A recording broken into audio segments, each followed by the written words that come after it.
Warner Network Television presents Super Football Saturday. Today, it's an SEC matchup featuring the Vanderbilt Commodores against the Kentucky Wildcats. Brought to you by the U.S. Armed Forces. It's a great place to start. And by Ford and your Ford dealers, who invite you to come see the 1986 Ford cars and trucks. Have you driven a Ford lately? From Commonwealth Stadium in Lexington, Kentucky, Southeastern Conference football, with the 1-7 Commodores of Vanderbilt and the 3-4-1 Wildcats of the University of Kentucky. Hello, everybody. This is Bob Neal, along with Tim Foley. It is raining here today. That could have some factor on the football game, and these clouds, Tim, seem to be symbolic of the clouds that have been over the seasons of these two teams. First of all, let's talk about the Kentucky Wildcats. Well, the Kentucky Wildcats had high expectations coming into this year. They have been in every football game with the exception of the Georgia game, and they just haven't been able to come up with the big plays that would convert some of those losses to victories. And for Vanderbilt, Watson Brown comes back to his alma mater with high expectations, but Vanderbilt has won only one game, and that a victory over Duke. They've had a lot of changes, and they have some changes again for this game. They're going to try to get some more pressure on the quarterback defensively by moving Chris Gaines to the outside, moving DeMond Winston inside. Also, look for Tim Richardson to come back at quarterback. Had a bruised sternum, but he seems to be ready to play.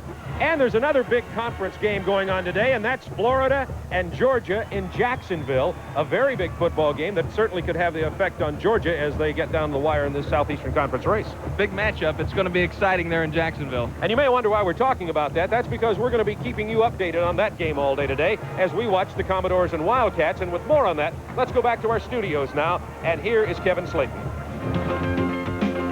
Thank you very much, Bob. And, of course, we have made special arrangements to bring you exclusive highlights of that Florida-Georgia game moments after they happen. As you may know, the Florida Gators cannot be shown on television live because they are still on probation, but we'll be bringing you the next best thing all afternoon long. So if you're a Florida or Georgia fan or just someone who's interested in that ball game, just stay right with us all day because we'll have it for you here.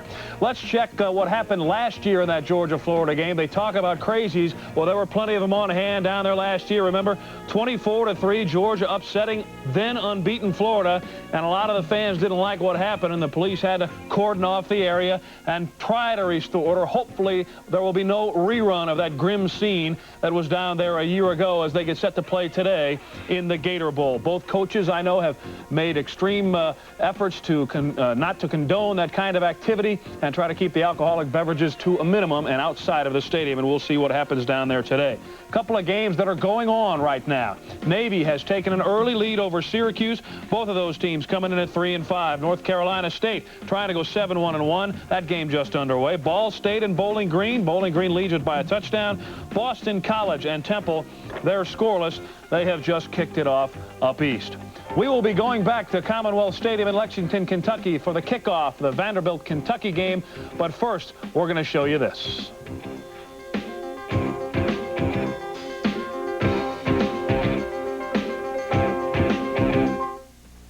We're not a company, but we'll give you a chance to work where there's always a chance.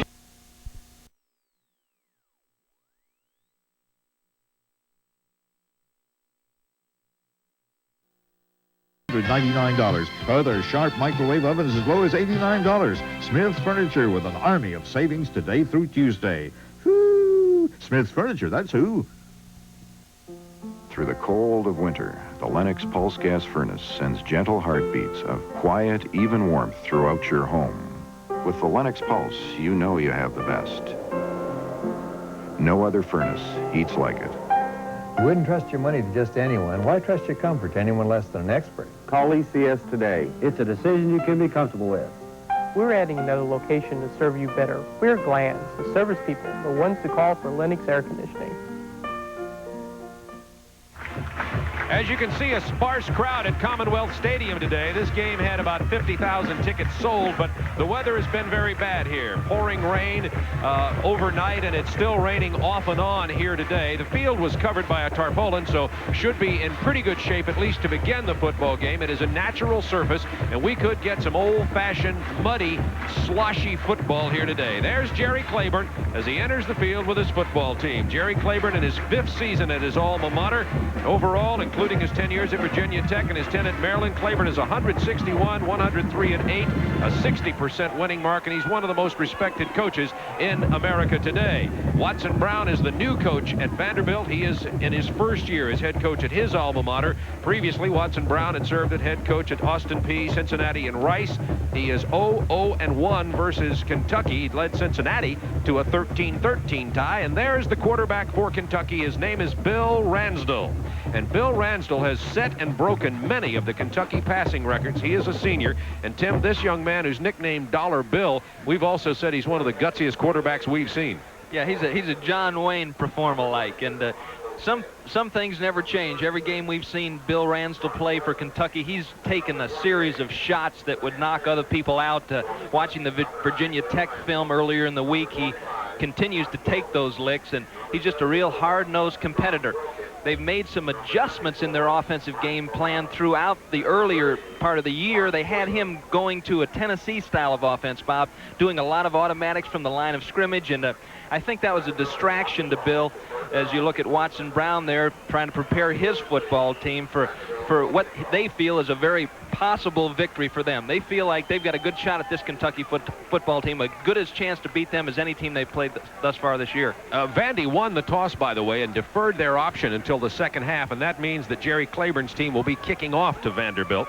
And just the opposite. Vanderbilt will be kicking off to Kentucky, of course, and Vanderbilt will have the opportunity to receive the football to begin the second half. And we see number 4, Cornell Burbage, and number 19, D. Smith, going back to take the kickoff. 4 is on the left side. That's Burbage. He's a regular wide receiver. And 19, Smith, on the far side. This will be the first time that Smith has returned to kickoff for Kentucky this year. The Vanderbilt kicker is Alan Herline. He is a senior.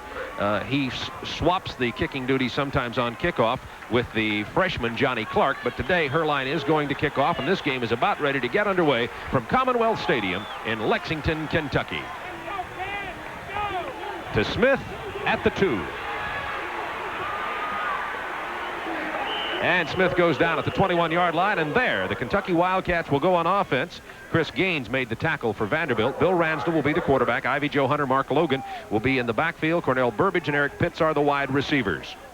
And on the offensive line, they've had problems with the offensive line this year. They've been spotty in play at most, particularly at tight end, where they've had a couple of big injuries, and they require that tight end to block a lot in the Kentucky scheme. So Mark Wheeler will have his hands full today. It is first down 10 from the 21.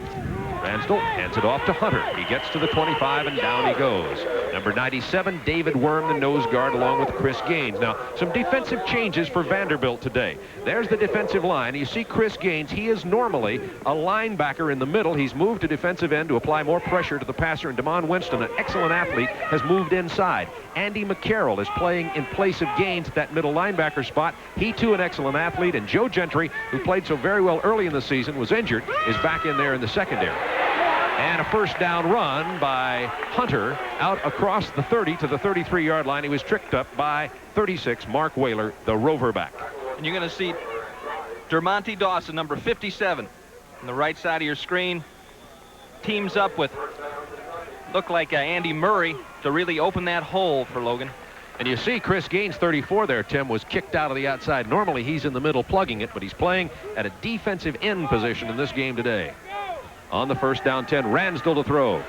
And he's going to be hit in the backfield and sacked at the 26-yard line. And it was Chris Gaines. So they kick him to the outside on the running play successfully, but then he applies a 7-yard sack on the quarterback. Well, here's a change that's working well for Dick Hopkins, the defensive coordinator for Vanderbilt. You see Gaines working on Sam Rotella. Takes the inside and grabs a hold of Ransdell, tries to drag him out of the pocket, but Chris says, come on back here, rascal. Chris Gaines, of course, his brother is a running back, a freshman. His older brother is a linebacker for Seattle Seahawks. Here's Ivy Hunter again. He gets back some of the loss and a couple of more yards out to the 35-yard line. A gain of 9. Joe Gentry, 13, with the stop for the Vanderbilt Commodores. And we have a third down, and let's call it 8 situation here for the Wildcats at their own 35-yard line.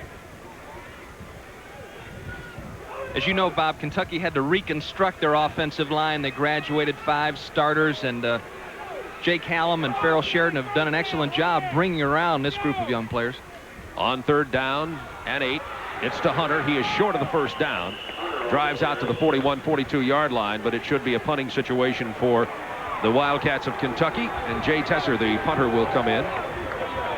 Possibly Jeff Nelson. Let's see. They've been swapping punters. Let's just make sure to check here. It is Jeff Nelson, the redshirt freshman, who will be doing the punting here today, averaging 41.7 yards per punt. Thon Anderson, number 28, is back for Vanderbilt. He stands at his own 20-yard line. Bad snap between his legs. There's going to be a problem back there for the freshman. He's down at the 15-yard line. Nelson couldn't pick it up, and 22 Armando Fitz came and got it. The ball short hopped to him. Nelson couldn't handle it, and they lose 25 yards. Had a problem with the punt snap against LSU right at the end of the first half. Obviously not where you want it, but the young man might have had a chance to field it. Now he's doing all he can do. Well, Vanderbilt with an excellent opportunity here. It is first down 10, just outside the 15-yard line of Kentucky, thanks to the 25-yard loss on the bad snap to the punter. Tim Richardson playing with a bruised sternum. Touchdown Vanderbilt on the first play to number 6, Boo Mitchell, also playing with an injury today. So Vanderbilt scores just like that and has a 6-0 lead over the Wildcats.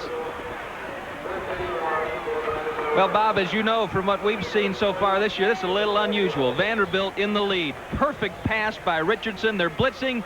Tony Mays in a perfect spot. Just didn't get his head around on the ball, and Boo Mitchell extends to make the big catch. Put Vanderbilt out on top, 6-zip. So Alan Herline in for the point after now. Boo Mitchell with his second touchdown reception of the year. There have been only 5 Vanderbilt touchdown passes all year. The point after by Herline is no good. And Vanderbilt struggles even though they score on the opening play from the line of scrimmage with the touchdown pass from Tim Richardson to Boo Mitchell. This is Super Football Saturday on TNT. Farmers are changing to Sudazine from Bicep and Lasso Atrazine. Sudazine suits me fine. For guaranteed control of annual grasses and broadleaf weeds. Sudazine suits me fine. With added performance on tough grasses like Johnson grass and wild cane. Sudazine suits us fine. And at a lower cost than Bicep or Lasso Atrazine. Sudazine suits me fine. Sudazine suits me fine. Sudazine Plus, the no-frill premix.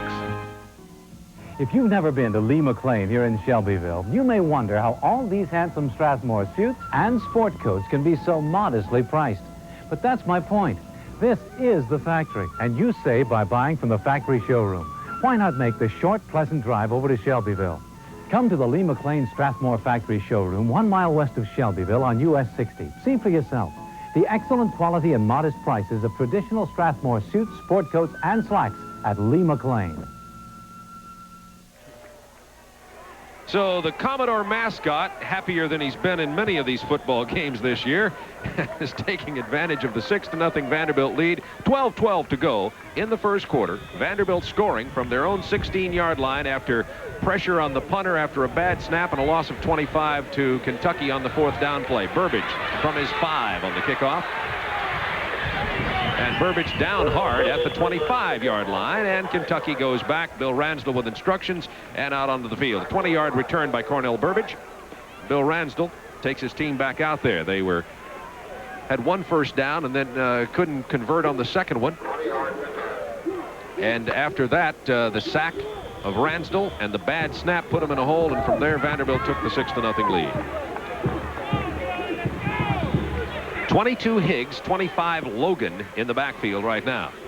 They give it to Higgs. He runs off right tackle. Higgs gets out to the 30-yard line. He's tackled by 34 Gaines. We're going to look at Chris Gaines again here. He gets kicked out. Wheeler, he gets a jam on Wheeler, releases to the outside, and then there's Mark Logan, who does a fine job of keeping Gaines out of the play. If it hadn't been bottled up inside, Logan got his block. Logan has really been a surprise to the Kentucky coaches. He's always been a good ball carrier, Bob, but not a real tough physical kid. Now they're moving him to fullback, and he's doing a fine job blocking also. 25 Logan. They give it to 22 Higgs. Tries to get outside. Does. Comes down, I believe, with enough yardage for a first down. Will depend on the spot here. It was 2nd down 5, and he looks like he got about 4. So he's going to be short of the first down. Gaines and Whaler on the tackle. So it'll be third down, less than a yard at the 35-yard line for the Wildcats, trailing 6-0. One of the biggest adjustments that a high school running back has to make, Bob, coming into college football, with the exception of learning how to catch the football, is learning how to play with pain. You can't go through a season, play 11 games against major college competition without getting some bangs and bumps, and being able to play with that is really important. Here is Logan off the double tight end set. He comes off right tackle for the first down for the Wildcats. He was tripped up by Chip Price, the true freshman at free safety for Vanderbilt. And there is Andy Murray. He is a freshman running back for the University of Kentucky, a redshirt freshman from Louisville, and a significant player for them. Looks like he has a knee injury early. We'll check on his condition. First down, 10 Wildcats from the 37, trailing Vanderbilt 6-0, 10:31 to go first quarter.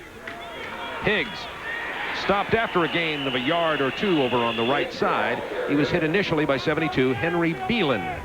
Beelan lost his starting job today as they moved Damon Winston into the defensive line. So it's Winston, Worm, and Snyder up front for Vanderbilt to start this ball game. But you'll be seeing Beelan a whole lot. One of the things I'd like to acknowledge as we get started, Bob, is Dale Baldwin. You hear about players getting hurt. Well, this is a cheerleader that broke a vertebrae in the hospital at the Jewish Hospital in Louisville. So, Dale, how you doing? Maybe the Wildcats win one here for you. Ransdell under pressure throws the pass incomplete out at the 43-yard line. Tried to get it to Logan, but they were all over him. And guess who? Chris Gaines, 34, and David Worm, 97, were back there. Well, under pressure is something that Bill Ransdell is used to. He tries to shake off. First it was that Worm, David Worm, and now Chris Gaines comes and puts him away. And this is something that the average spectator here in the stands won't see, Bob. The result after the ball has left the quarterback hands, and so often Ransdell takes it to the jaw. Third down, 8 from the 39. Wildcats in a standard pro set formation now. Higgs and Logan in the backfield. Ransdell wants to throw, has a good time this time. Incomplete, a big hit on the intended receiver, who was 83 Pitts by 28, Thon Anderson.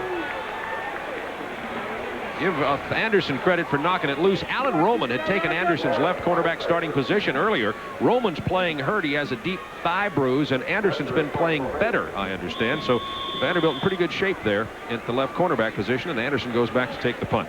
That time Ransdell had time to throw the football, put it on the mark to Pitts, and see a new punter there for Kentucky.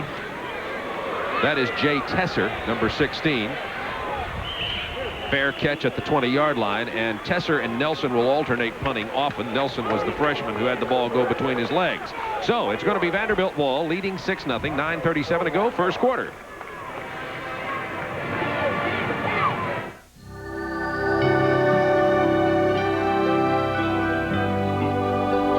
It's in the look.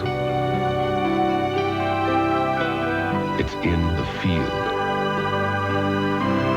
It's in the wind. Thunderbird has changed. This is the new design. This is the new Thunderbird. Have you driven a Ford lately? Who says you can't have old world taste and a new world waste? Old world aging and the new world's youthful spirit. Europe's finest hops in America's finest light beer. Michelob Light, old world quality from Anheuser-Busch. Michelob Light, the best of both worlds. Michelob Light, oh yes you can have it all. Starting lineup for Vanderbilt, Tim Richardson back in there at quarterback. He's the veteran, and they say that jokingly. He's only a sophomore, but when he was hurt, they had to play even younger players. There you see the offensive line. Darrell Holt playing his second game in college at center, but he's probably Vanderbilt's best offensive lineman. That's why they have him there. First down, 10 Vanderbilt. They're leading 6-0. Parker goes in motion. Here's that shovel pass. Parker loses the ball and loses some yardage. Just popped out of his hands. Larry Smith with the credit for the tackle. Vanderbilt's going to lose a yard or two on that shovel play. Let's look at the Kentucky defensive alignment now. Jerry Reese, perhaps their most talented defensive lineman. They have 6 defensive linemen actually in this alignment. It's a 6-man front or a a wide tackle 6 or an 8-man front. A lot of things you can call it. Larry Smith is the team's leading tackler, and David Johnson's been playing very well at cornerback for Kentucky. Second down 10. They say he got back to the line of scrimmage. Out of that widespread formation, Richardson on the draw. He gets about 7 or 8 yards, and he gets to test his bruised sternum early.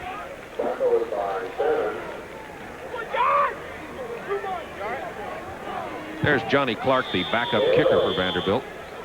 In case you were wondering who their backup kicker was, we thought we'd let you know early in the game. For some reason. I was wondering. 3rd down and 3. We cover every corner of the ball game for you, folks. 9:02 to go, first quarter. Widespread formation on a what might be considered a running situation, and Richardson is going to run, but they're there all over him. He loses the ball, loses yardage. Vanderbilt will have to give it up.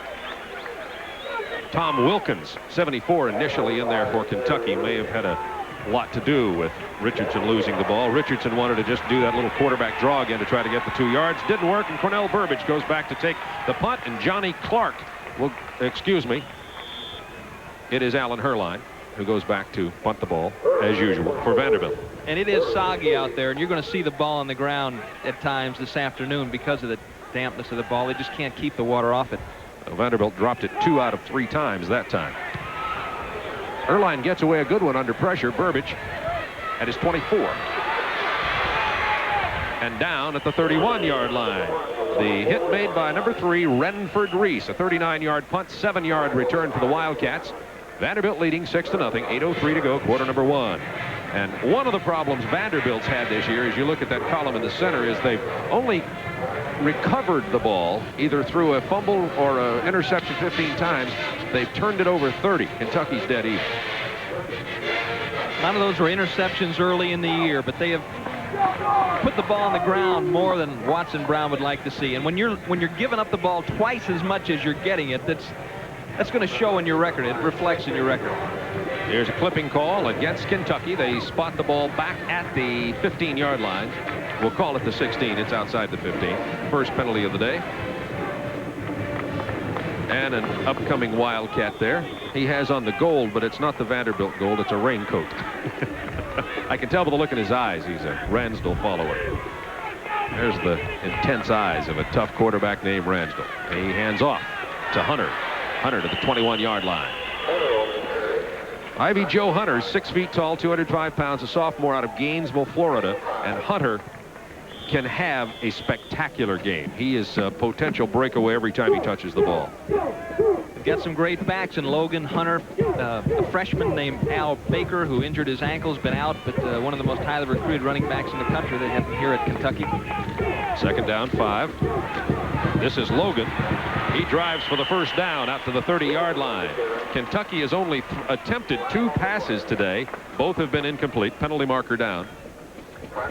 And they're just trying to run the ball at Vanderbilt. We have a face mask against the Commodores. That'll be tacked on. If it's not flagrant, it'll be another 5 yards. That's the call.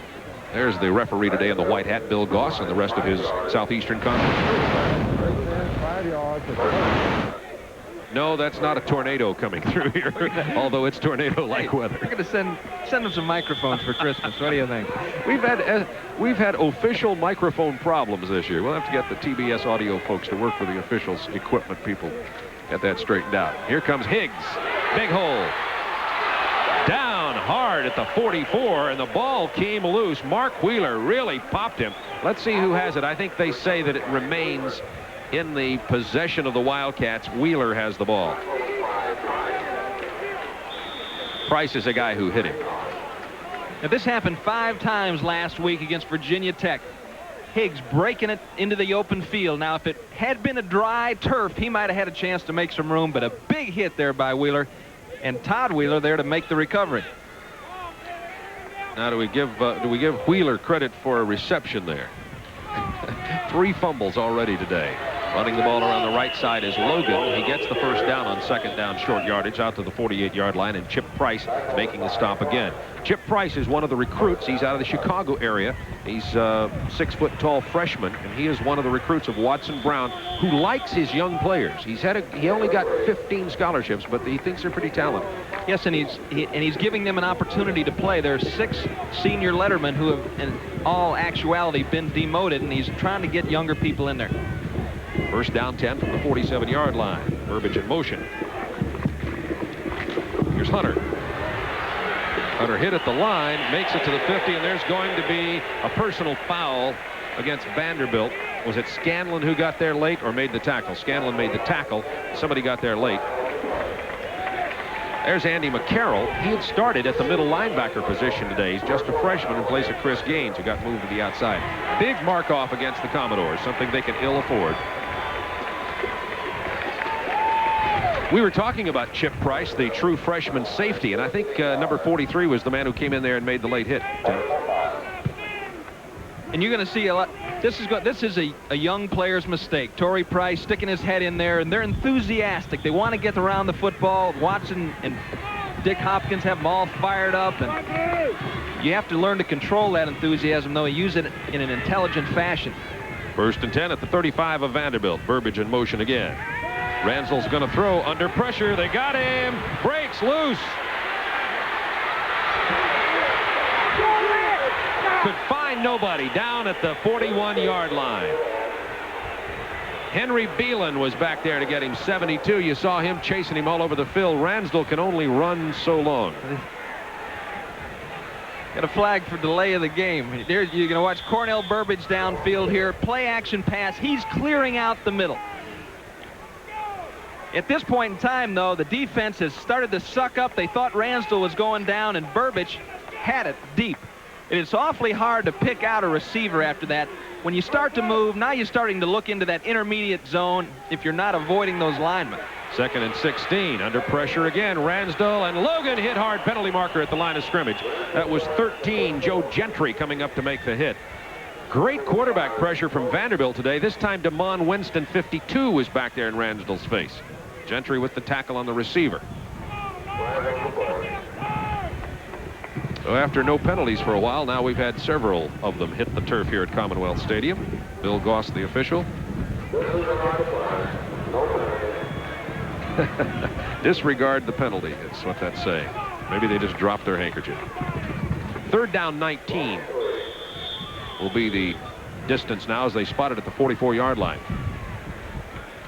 Kentucky has to go to the 25 for the first down, trailing Vanderbilt 6-0. Vanderbilt scored on their first offensive play from the line of scrimmage. And they picked up a bad snap to the punter at the 16. Here's Ransdell.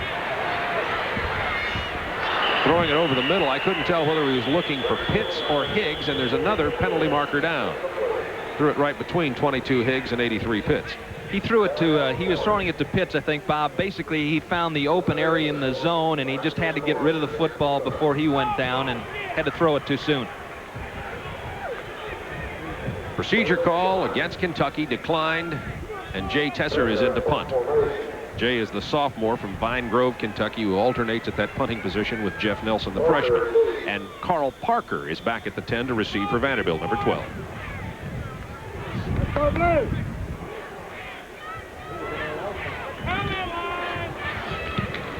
And he gets an end-over-end punt away. Parker's going to fair catch it at the 13-yard line. And that's where Vanderbilt will set up on offense with 4:29 to go, first quarter, and the Commodores leading 6-0. This is Super Football Saturday on TNT. Strike up the band and march on down to the big 4-hour Super Sunday sale at Schmidt Furniture. This Sunday from 1 to 5 only, you'll save on every item in the store. Super Sunday savings include all upholstery and the new incliners, over 60 different styles of bedroom suites, the area's largest selection of occasional tables and accessories, famous brand name dining room furniture, beautiful and practical entertainment centers. It's a big store with 4 floors and 7 joining buildings. We're the affordable furniture store, Schmidt Furniture.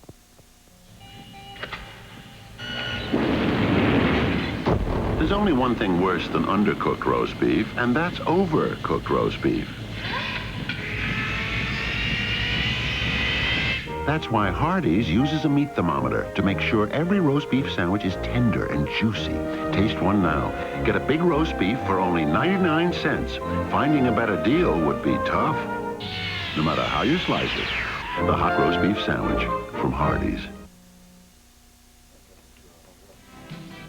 Back here in our Atlanta studios, they are tossing the coin in the Gator Bowl. Florida and Georgia just about ready to get underway. A couple of other scores. Boston College 14-0 over Temple, and Nebraska giving it to Jim Kreiner in Iowa State. Maybe they'll call timeout and kick a last-second field goal this week. 7-0 Nebraska in the first quarter.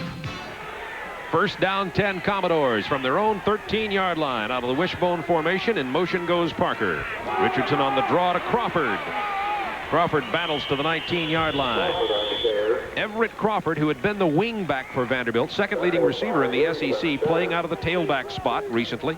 He runs the ball very well. They just want to get it in his hands. Second down 4 Vanderbilt from the 19. Especially with Carl Woods out.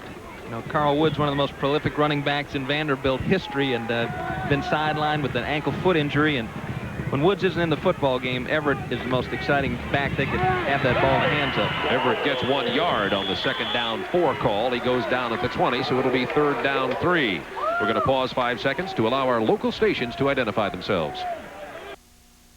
You are watching Channel 32, WLKY TV, Louisville. Third and 3 Vanderbilt. They lead in this game 6-0 on a 16-yard touchdown pass from Richardson to Boo Mitchell. It happened on Vanderbilt's first play from the line of scrimmage. It's Mitchell and Crawford coming to the left side. Jeff Mays, Carl Parker to the right side. No setbacks. Parker in motion. Richardson finds nobody, goes down at the 11. Jerry Reese, 54 in there for Kentucky, the junior linebacker. That was a shovel pass, Bob. Parker was coming across the formation. He cleared the center, looked back for the football, but there was too much congestion, and Timmy Richardson intelligently pulled the ball back in. Earlier on in the year, we'd seen him let a couple of those balls go that he probably shouldn't have thrown, and they turned into turnovers, but good play by Tim Richardson there. Erline in his own end zone for the punt. Gets off a good one. It's going to drive Burbage back to the 35-yard line. Good coverage by Vanderbilt, and down he goes at the 36 or 37-yard line. The Commodores down quickly under the punt. It was a 53-yard punt and a 2-yard return. This bud's for all that you do. Carlos, I need 100 of these by Friday. My friend, I'm retired. My son is running the business now. Let's see, what do you have here? Well, I want the You know just where you're going. Now is your time for growing. It's your turn to deal now. You're at the wheel now.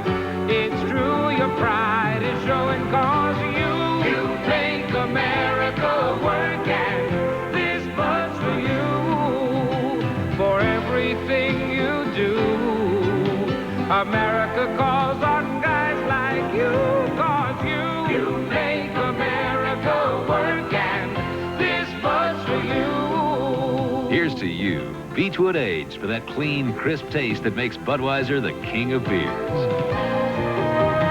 You make America work, and this bud's for you.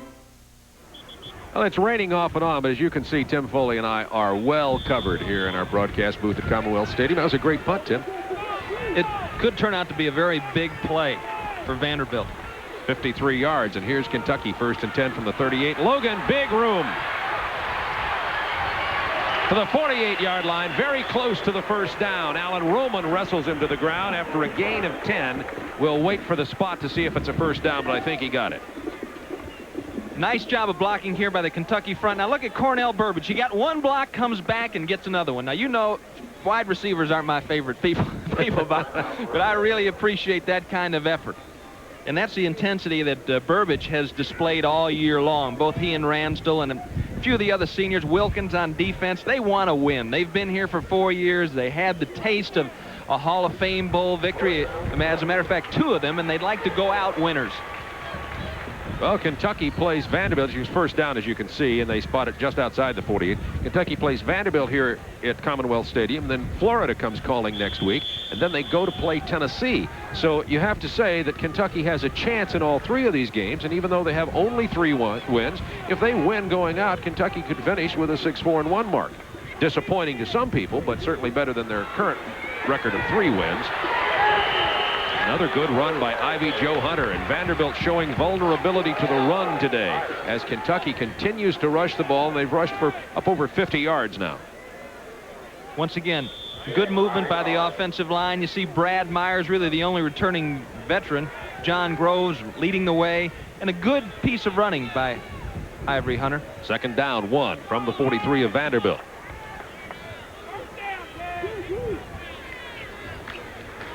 On the draw, Hunter. Down to the 33-yard line where Chip Price makes the stop. And Kentucky's offensive line, that's been the subject of a great deal of criticism here in Lexington this year, is really blowing Vanderbilt back off the ball. This is the type of play that you want to run if you don't have a real strong offensive line, because it's more of a position block, actually, Bob, than it is blowing people off the ball. As those defensive linemen begin to head up field, you can use their own weight against them, actually. And good call by Jerry Eisen. Good call, but you're yourself there, too, because you could see that very easily. Not a lot of contact, but it was effective. About 3 yards this time to the 30. Mark Higgs, the carrier. Tim Johnson, 17, the tackler. Almost like a moving screen, a basketball kind of play. Exactly. And it's been a play that's been effective for Kentucky all year long. They've used the draw and the screen as effectively as any play they have in their arsenal. And one of the reasons they have to, Bob, is the problem that you talked about in the tight end area for them. A couple of injuries down there. They are really down to the bottom of the barrel in terms of talent and size at the tight end position. Second down, 7 from the 30. Here's the pitch to Logan. And Logan gets to about the 27 before he's brought down. And we don't want to make Mark Wheeler's mom mad. he's in there. He and Pettington are in there now playing tight end for him. But in terms of running the football, Joe Curry and Matt Lucas, who they have lost to knee injuries, were much more effective blockers. Wheeler and Pennington, good receivers, but you have to get a good block on that strong linebacker for Higgs and Logan and Hunter to turn the corner on the toss. 41 Baker, 25 Logan in the backfield. They give it to Logan. He gets the first down to the 20-yard line, tackled by 17, Tim Johnson. So Kentucky driving this ball right downfield.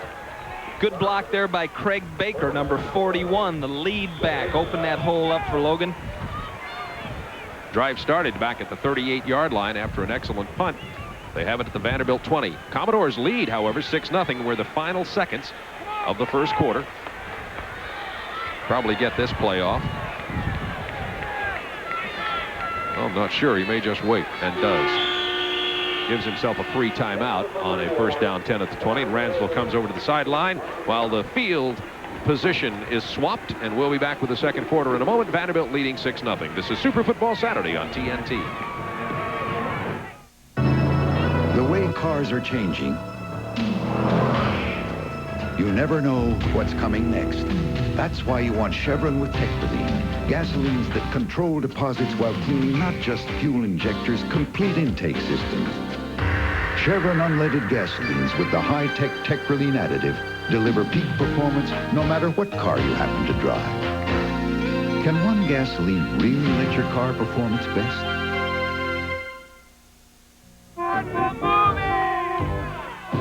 We need some live entertainment. Madman!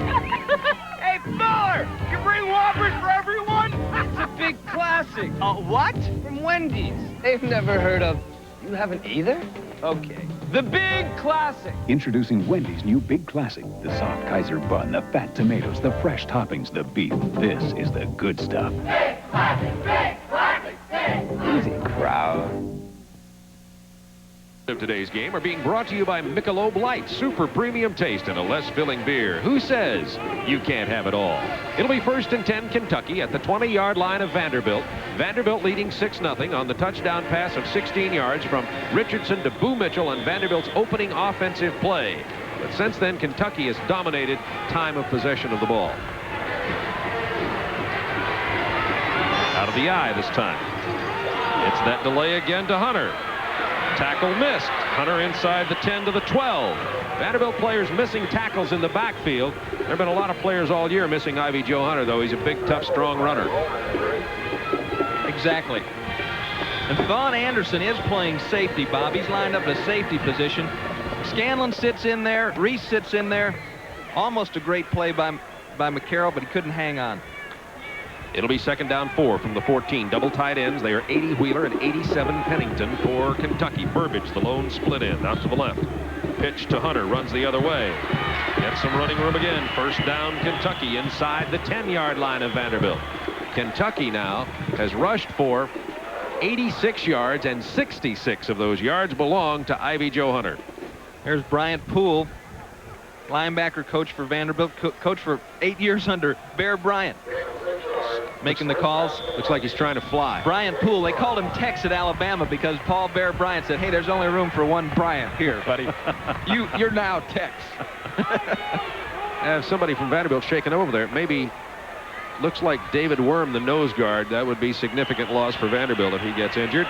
And Ransdell has somebody move, I guess. Looks like a procedure penalty down there. I think Pennington may have moved. Let's just wait for the call from Bill Goss, who is today's referee. It's against Kentucky.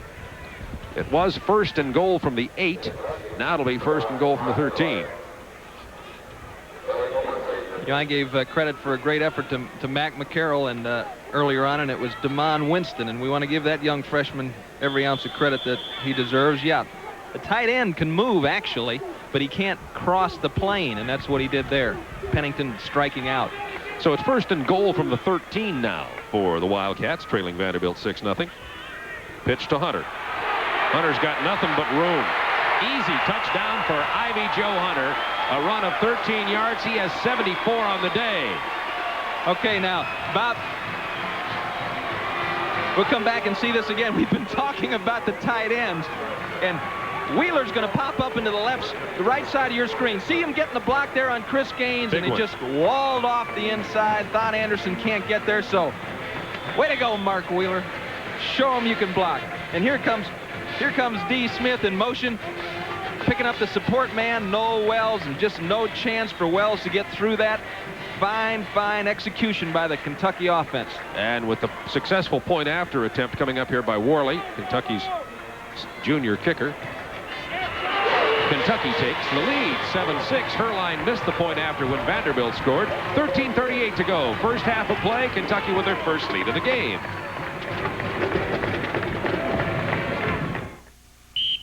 Announcing the Valvoline 4-Guard I Love a Parade sweepstakes. Win a trip for 4 to 4 of America's greatest parades. To enter, watch the next commercial and remember what the driver of the smoking car says. Then go to a participating store for details. Big parade this year. It's the economy.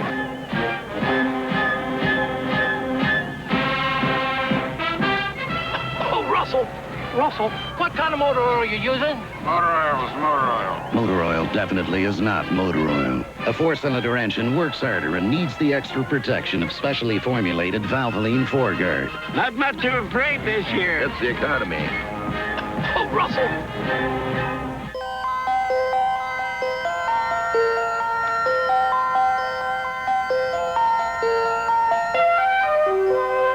Good health at birth. To be wished for, to be worked for, together. Kevin Slayton back in our Atlanta studios. Georgia took the opening kickoff, marked 68 yards, and moments ago, Lars Tate took the pitch out from Jackson, rolls in from a yard out. Georgia leads the Gators 7-0 first quarter. Now let's go back to Lexington, Kentucky. The Georgia with the lead in that big game played in Jacksonville, and we'll be keeping you updated with video highlights as soon as anything of any importance happens in the Georgia and Florida game today. You will see it immediately here on our telecast, so stay with us to see that one. Here it's Kentucky 7-6 over Vanderbilt. It is Johnson with a nice return out to the 35-yard line. He's the leading kickoff returner in the SEC, and now you see why. Ray Gover with the tackle. There's the scoring drive for the Wildcats. 9 out of 10 of those plays were on the ground, including the 13-yard TD run by Ivy Joe Hunter. Tim Richardson with a bruised sternum. He played one play last week when Eric Jones, his backup, was hurt for one play. They have only really 2 usable quarterbacks as they're trying to redshirt John Gromos. You see how young Vanderbilt is. On the first down, Richardson with a lot of time. It's Mitchell. Mitchell is hit instantly at the 44-yard line. Chris Chenault with the tackle. So Kentucky's defensive team is the youngest part of Kentucky. They have only 3 seniors on this defensive unit for the Wildcats. They have 6 seniors on offense, and that's one of the reasons that Kentucky followers thought they'd do a little better this year. But it's a young team overall. And Terry Strock has done an excellent job putting together some linebackers. They lost Mazza Williams, Alexander last year. A lot of experience and leadership, but these folks are playing well. 2nd and 1. Richardson on the draw to Crawford. Crawford hit in the backfield. Nobody touched number 79, Oliver Barnett. He was right there. Barnett, a freshman out of Louisville. And Oliver's a big enough handful when you try to block him.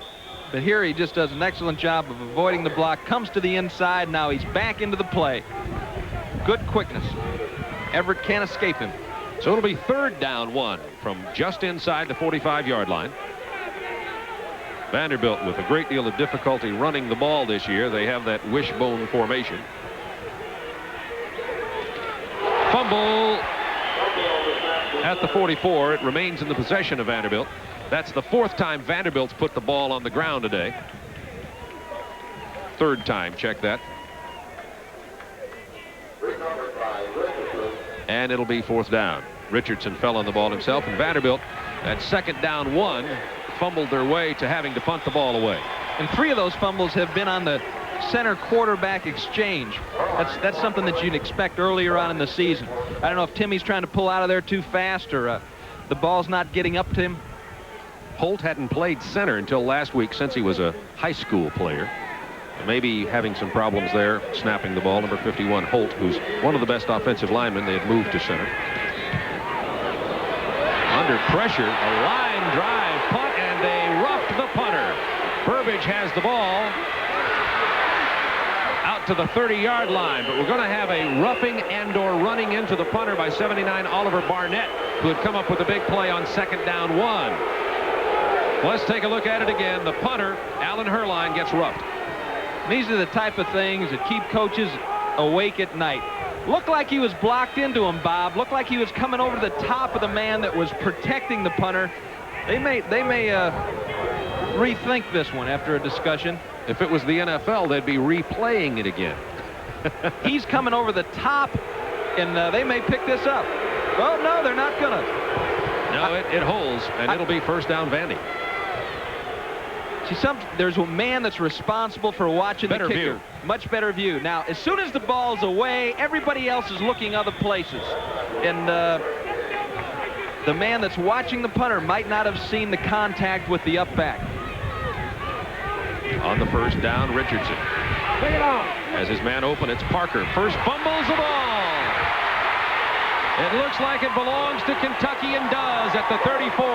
The 4th time Vanderbilt has fumbled today.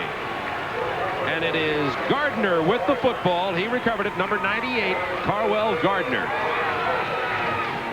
Larry Smith knocks it out. Gardner picks it up. Gardner, the SEC Player of the Week against Southern Miss.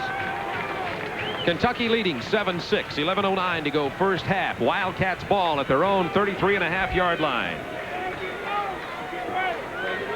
Pitts and Ransdell exchanging some information. Pitts didn't get it, and Ransdell calls timeout.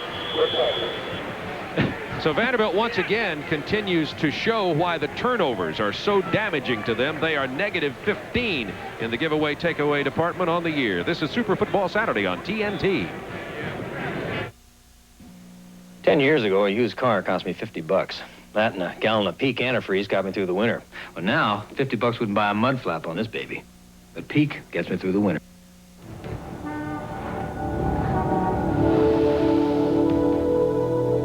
There is a higher intelligence coming to share a wealth of knowledge and powers. Follow your instincts and welcome them. They are known as Minolta Zoom copiers. They transform complex functions into child's play and have remarkable endurance. Bring higher intelligence to your office with Minolta Zoom copiers, only from the mind of Minolta. Attention used car shoppers. Recent high-volume new car sales at Byerly Ford have left us with a big stock of quality late-model, low-mileage used trade-ins. Imagine 85 Tipo GLS for only $69.95. This beautiful 86 Crown Vic, a hot 85 Camaro Z28, an 83 Olds Regency sedan, trucks like this GMC with Honey Camper, and many more. Shop now for best selection and lowest prices at Byerly Ford, 4041 Dixie Highway in Scheibling. Let's look at the fumble again. Watch Larry Smith rake it loose here from 12 Parker. Vic Adams goes up in the air, forces the ball to be thrown over his head. Then Larry Smith, just the leader on defense, leading tackler the last 2 years, rakes it loose. Higgs about 6 yards across the 40 to the 41-yard line. And here's where I get to ask you the tough question again, Tim. I always enjoy this. How is Vanderbilt going to stop the Kentucky running game? They've been running almost at will. Well, that's a question that Dick Hopkins has been asking himself all year long. How do we stop the run? I'll tell you how you stop the run. You get some better players, recruit some better players. And when you're outsized, outmatched, they've got Chris Gaines going against the tight end. He's outmatched, doing the best he can. But this ball came loose, and Vanderbilt has it. That's the 5th fumble of the day, the 2nd by Kentucky, and now the Commodores have it at the 40-yard line. It was number 3, Reese, who comes up with it as we look at it again. Ball never got up. It looked like Ranstall's hands were in place. He didn't pull out early, but sometimes the ball will stick on the grass as it's going back there, and especially in a field like this. That's another way to stop the running game. That's a good way to stop the running game. That's right. First down 10 at just outside the 40 now. Vanderbilt with an opportunity. They trail 7-6. Richardson completes the pass to Piercy. And Piercy goes down inside the 30 at about the 27-yard line. Tony Piercy with the reception. He's the sophomore from Bradenton, Florida, and there's a penalty marker at the line of scrimmage after the 13-yard gain.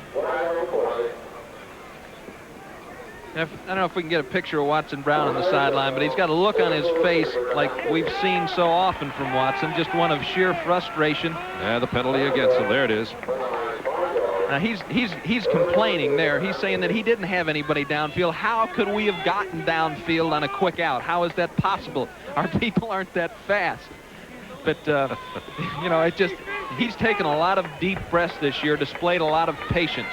And, you know, he knew it wasn't going to be a cakewalk coming into Vanderbilt. He said that in the paper. But he also didn't expect a Bataan death march. You know, I mean, you know, his patience has been stretched, and his people will get better. He's got some good things going. First down 15 from the 45. Here's the pitch to Mark Johnson, the freshman. Hit at the line of scrimmage, maybe a yard, not much more. I talked to Watson last night, and he is recruiting very hard. He has 15 recruits that he brought in this year, and they are good athletes for the most part. He's playing several true freshmen. Says he has his eyes on some other tough players, and he said the thing he dislikes most to hear from high school coaches or from people who want to help him with recruiting to spot players is, we found a player for you, Watson. He couldn't play at Alabama, but maybe you'd like him at Vanderbilt. He says, well, how am I supposed to beat Alabama with that guy? And that's the image he's got to change, Bob. That's good. He's recruiting the big-time players so he can play in this big-time conference. Second down 14. Richardson. Tremendous pressure. Nice throw, but he couldn't hold on to it. He went to Mark Johnson, number 20 at the 40. So that'll bring up third down 14. Great quarterback pressure by Oliver Barnett. Barnett is a true freshman, one of the good young Kentucky players. Watch 74. Tom Wilkins come around there and beat that double team, flush out Richardson, and there's Oliver Barnett. Had a big tip pass last week against Virginia Tech, and you saw displayed there what Watson Brown likes about Timmy Richardson, his athletic ability. Got the quick feet that can get him out of trouble. And that guy was at the wrong ball game. You see the guy with the Georgia sweatshirt here at Lexington? 3rd and 14 now, Vanderbilt. Maybe he couldn't get a ticket in Jacksonville. It is Barnett again. He just came crashing in on Richardson at the 48-yard line of Vanderbilt. Nobody touched him. Loss of 8 yards. This isn't doing much for Timmy Richardson's sternum. Barnett takes an inside charge. That tackle on Vanderbilt is used to that man staying to the outside, pushing him around the outside, but Barnett took the inside on him, got the sack.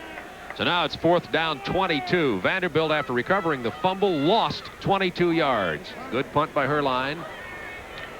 Burbage fair catch at the 15-yard line. So Burbage will give the ball to Kentucky. 1st down 10 at the Kentucky 15-yard line. Wildcats leading 7-6. 8:54 to go, first half. Being an all-round cowboy isn't always a case of throwing a perfect loop. Sometimes it's a sack of potatoes. And when you're ready for a second opinion, whoosh, head for the beer brewed natural as a mountain stream for a taste as smooth as its name. Whoosh. Well, that was really good. What's more? Sure. Head for Bush Beer. Head for the mountains.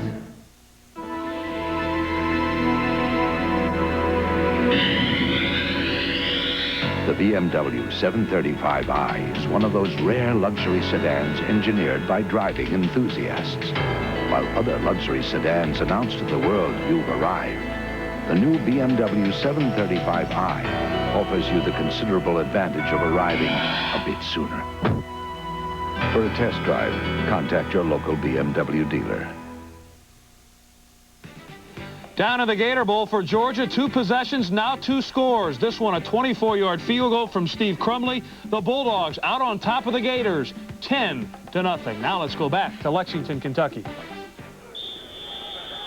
So there you go, the latest on the Georgia-Florida game. Georgia 10, Florida nothing on the Crumley field goal. We'll keep you posted and updated on that game all day long on 1st and 10 from the 16.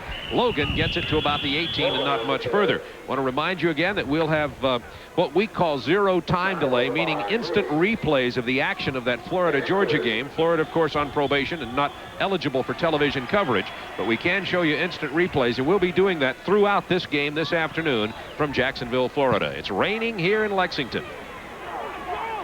2nd and 8 from the 18. Hunter. Great acceleration out to about the 22-yard line.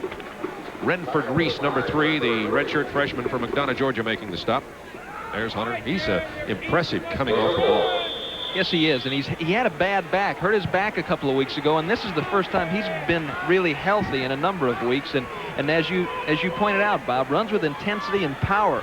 You know, Higgs is the water bug style, Logan is the slasher, and Ivy Joe Hunter is almost a combination of those 2 running backs. Reminds me a little bit of Tate at Georgia, who scored the Georgia touchdown today, by the way. Here's Hunter again. And he is shy of the 1st down and short of the 25-yard line. Also, Doug Bradley makes the stop. There's Boo Mitchell on the sideline. He's not hurt. He's just stretching that hamstring out. And it will bring up 3rd down and about 4 now for Kentucky. There's going to be a penalty marked off here, too. Could be illegal use of the hands or holding against the Wildcats. Yeah, they'll refuse that penalty because it is, as you mentioned, 4th and 4. Just let them punt it out of there. Exactly. Jay Tesser will punt. The freshman started to punt for Kentucky early in the ball game, and the ball snapped on a short hop, went between his legs. Vanderbilt fell on it at the 16 and threw a touchdown pass on the first play, and that's how Vanderbilt got their score. And since then, Tesser has been in to punt. He's the sophomore punter for the Wildcats. Vaughn Anderson back to take the punt for Vanderbilt at the 35. Not a very good punt. Gets a good bounce, however. And out of bounds on the far sideline at the 36-yard line, and that's where Vanderbilt will set up their offensive unit, trailing 7-6, a 39-yard punt. Some scores here in college football today. Syracuse leading Navy in the 2nd quarter. And Virginia leading North Carolina State in the 2nd quarter. That's a surprise. Boston College easily out in front of Temple. We'll try to check on Paul Palmer, the great running back from Temple today, and how he's doing. Penn State, nothing early with Maryland. 1st and 10. Vanderbilt from the 36-yard line. Richardson on the option. Dives up in there to about the 40, just short of the 40. Richardson with the bruised sternum seems to be holding up pretty well. I'm not saying he's not playing in pain, but he seems to be holding up pretty well. Doesn't look like he's suffering too much out there today. Things do change in a year. A year ago in the Vandy, Kentucky game, John Gromos was 20 for 28, 246 yards, led Vandy to a 31-24 win. This year, as you pointed out, Gromos is being redshirted, trying to get him accustomed to this wishbone style of offense. 2nd down, 6. Richardson with time. It's his man Fitz, short of the first down by about a yard. Vanderbilt's completed 2 or 3 passes today like that have been about a yard short of the first down. But Kramer with the tackle. Excuse me, Bob. What they're doing is they're just running off 4 receivers and they're bringing a back underneath, just a little swing underneath. They feel if they've got man-to-man on the outside, they might have a chance to pop something big. If it's a zone, they're just going to dump that little 4 or 5 yarder and maintain possession of the football. Tight end Steve Kasanovich comes into the football game now, and Vanderbilt's going to call timeout. It's 3rd down and 1. They've been here before and failed to convert on 2 or 3 occasions. So they need to convert this 3rd down to maintain any kind of ball control at all. Vanderbilt has not been able to mount a drive. You know, I wish we could get a microphone in a meeting sometime, a coaches meeting between the offensive coordinator and the defensive coordinator, especially if the offensive coordinator is also more or less the head coach, if he's offensive oriented. Because there's always a discussion about the great player. A guy that's a great running back, he can also be a great linebacker. And you've seen people flop back and forth. Larry Smith for Kentucky is a great example. A fullback his first year, and then Terry Strock, the defensive coordinator for Kentucky, politicked for him. Say, hey, Jerry, we need some help over here. Give me one guy. And so if it's an offensive-minded head coach, you're usually going to get the first shot at good players on offense, and that makes it tough on the defensive side of the ball. A lot of people showed up to watch that act today. Next week, we'll be in Jackson, Mississippi for Tennessee and Ole Miss. Ole Miss, surprisingly, at 3-1. Tennessee struggling, but that Ole Miss-Tennessee series is wild and woolly. You never know what will happen. It's being played in Jackson. We'll have it for you at 12:30 Eastern Time. And Ole Miss, of course, in the midst of some NCAA violation problems. They did an investigation of their own program and notified the NCAA that there had been some irregularities, and one of their star players has been suspended, at least for now. We won't know what will happen next week, but at least for now, J.R. Ambrose, the fine wide receiver for Ole Miss, is on suspension. Ole Miss hoping to appeal to the NCAA and get him back for that Tennessee game. There's a holdup on the field down there right now, Tim, and they just now put the ball back in play on 3rd down 1. Longest timeout in SEC history. A new record. 3rd down 1. They give it to Rolfe, and he drives in there off left guard for the first down. Doug Hauser with a stop. But that was some power football, and Billy Rolfe is a 230-pound fullback. And that time, Vanderbilt's offensive line got the job done. Mike Johnson, Darrell Holt. And he's really the only back Vanderbilt has that can perform that function. Good straight-ahead blocker and a short yardage runner. That's the first 3rd down conversion of the day for Vanderbilt. 1 out of 5 from the 48-yard line of the Commodores now. 1st down. Richardson on the play fake. Oh, had Mitchell wide open, streaking down the sideline. He could not hold on to the ball. It looked like maybe his vision was blocked. It's like he didn't see the ball when it got there. Well, as we pointed out before, the ball is wet, and also the defensive back was obstructing his vision momentarily, but I think he just dropped the ball. That's a play that you set up. You see, that's a play. You run a play, run a play, run a play. Now we got it. You got one chance to make it work. And that was it. Watson had his hands on the back of his head again. 2nd down 10. Richardson on the draw to Crawford. Nothing holds up for him, and he's hit at the line of scrimmage. Can't hold those blocks up front. Tom Wilkins with the tackle for Kentucky. The draw, obviously, to try to do something with that very quick off the ball Kentucky defensive rush, but they're holding their positions very well. And they also don't want to give up field position here, Bob. 3rd down 9, Vanderbilt. They're at the 49-yard line of the Commodores. Not much success on offense. 5 of 7 for 41 yards passing for Richardson, but Vanderbilt's rushed for only 6 yards today. Richardson in the pocket, out of the pocket. Caught from behind after about a 5-yard gain. Gets inside Kentucky territory to the 46-yard line. He was caught from behind by 79. Barnett having himself a whale of a game. And Vanderbilt will punt the ball away. 4:51 to go, first half of play. Georgia leading Florida. Guess you're trying to follow that ball game by a score of 10-0 at last report. Tate scored on a 1-yard drive after a 68-yard drive by the Georgia Bulldogs, and Crumley kicked a field goal for Georgia. We'll be bringing you video highlights of that ball game all afternoon long. Stay with us here on our SEC coverage. Her line, another line drive. Takes a good bounce. Burbage at his 14, and down he goes after struggling back across to about the 16-yard line.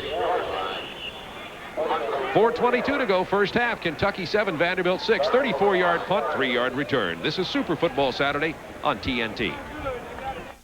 Kingfish Restaurants proudly presents Shrimp as You Like It. Cool, delectable shrimp cocktail served up with our special tangy sauce. A feast of golden fried shrimp, alone or combined with plump cocktail shrimp, or as a delicious variation on a theme, a duet of crisp fried shrimp and tender whitefish, or shrimp and delicate pan-fried oysters in perfect harmony. Shrimp as You Like It, fixed especially for you at Kingfish Restaurants. Years ago, before anyone else recognized what outstanding cars Toyota made, Wade Swope Toyota opened on Shelbyville Road.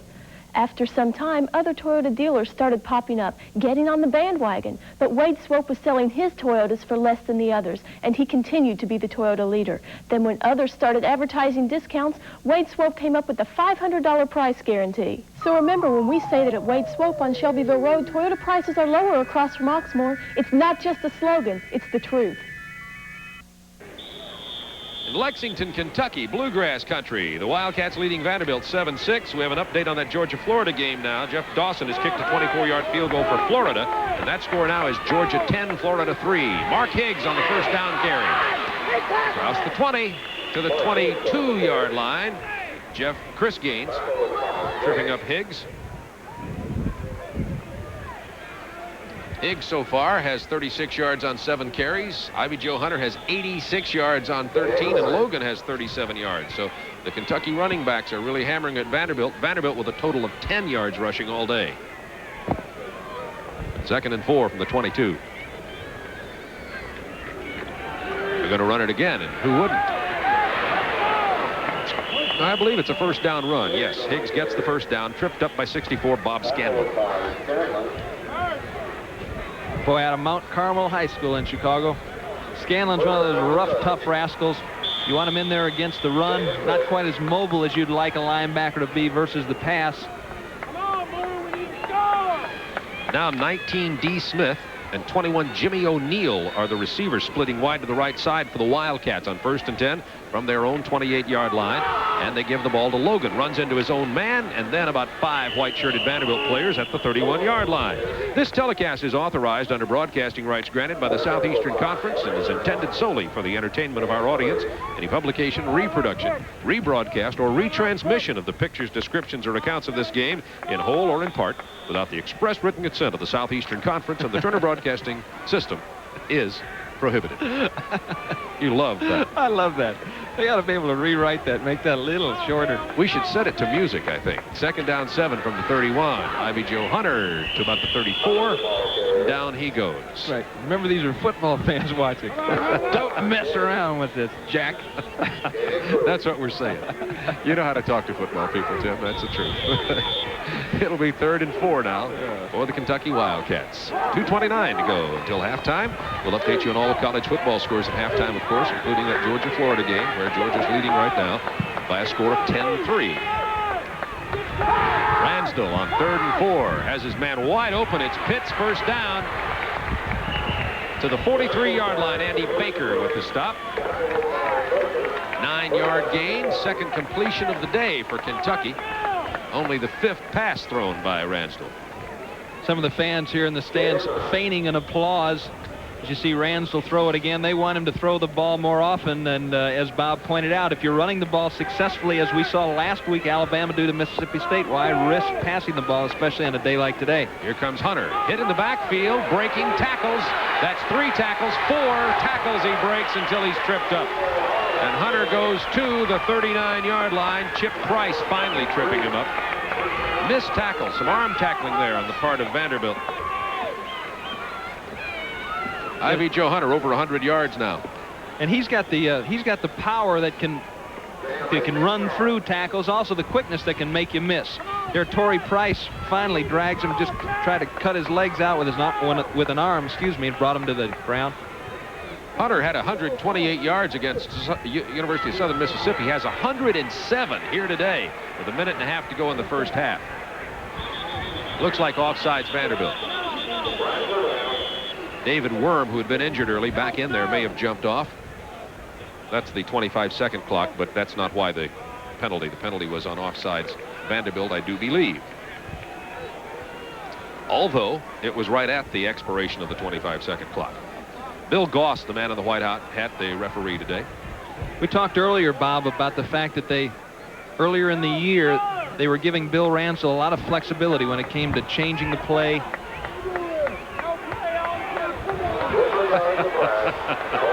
Well, there was definitely an infraction down there.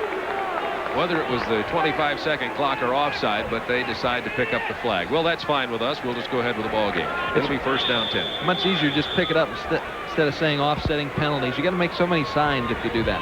That's right. Here's Ransdell.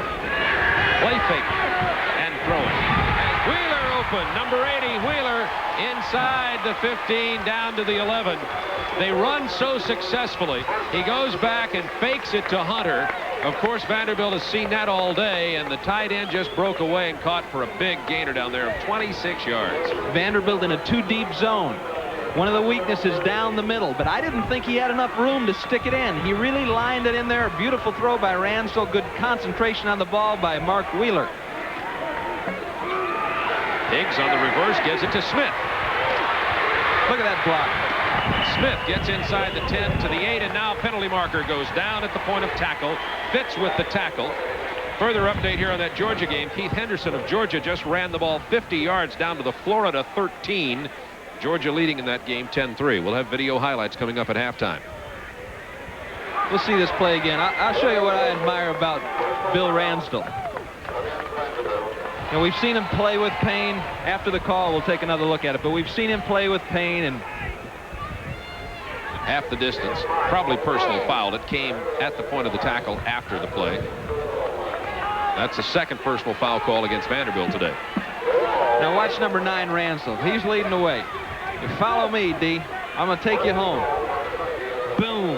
Throws himself in there like a blocking back.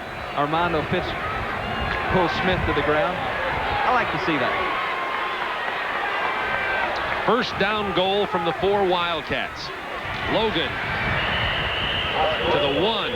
Kentucky started this drive at their 16-yard line. They lead 7-6, 37 seconds to go in the half, and Kentucky calls timeout. Ransdell comes over to talk it over. It'll be second and goal from about a yard away. Now this is where Kentucky has had a problem. In their first drive against Georgia, they took the opening kickoff, went 75 yards, 1st and 1 on the 1-yard line on their first possession, and they couldn't get it in. Their favorite play inside the 10-yard line really has been a field goal. They have had a problem penetrating that end zone. Coming up at halftime, we hope you'll stay with us. We'll highlight, of course, that Georgia-Florida game, the Florida State-South Carolina action, the video highlights of those games and all the other scores. We'll have the Kentucky Wildcat Marching Band. We hope you'll stay with us. That's 37 seconds of football time away.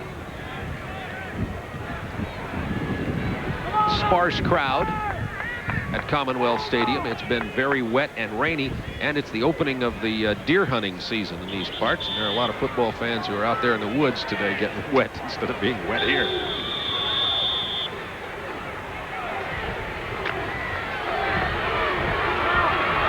Second down goal from the 1 Wildcats. Logan does not get into the end zone. They stood him up. Alan Roman and Armando Fitz, 44 and 22, were there for the Commodores. So it'll be third down goal. Great effort. They try to get it in over Dermonte Dawson. Nothing there. Fine effort by the Vanderbilt defense. So third and goal from the 1. Clock down to 23 seconds in the half. Ransdell, he does not get in. Chris Gaines with the tackle.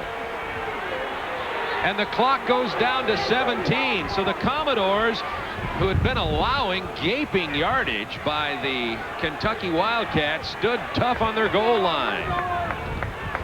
This is a great effort here. A real heads-up play. A little confusion. Ransdell trying to drag it out. And Chris Gaines is the guy that smelled it out and grabbed a hold of Bill Ransdell's shoelaces. Prevented 6 points there, because if Gaines hadn't picked that up, no way they get in. Well, we understand another field goal for Georgia. That drive stalled after the 50-yard run. They're going for it. Kentucky going to go for it. Georgia leading 13-3 second quarter. So it is 4th down goal now out at the 3. They're in the, against Virginia Tech, they tried a shovel pass on the a 2-point conversion, and if it hadn't been for a missed block, it would have gone in. And I think what's going to happen is they're going to have to move around a little bit. Ransdell roll out, or they've been successful stretching that Vanderbilt defense out and then penetrating. They certainly didn't have any luck straight ahead. So it is 4th down goal from the 3. Smith comes out wide to the left side, double tight ends, Logan and Hunter in the backfield. Here's Hunter. No problem. Touchdown, Wildcats.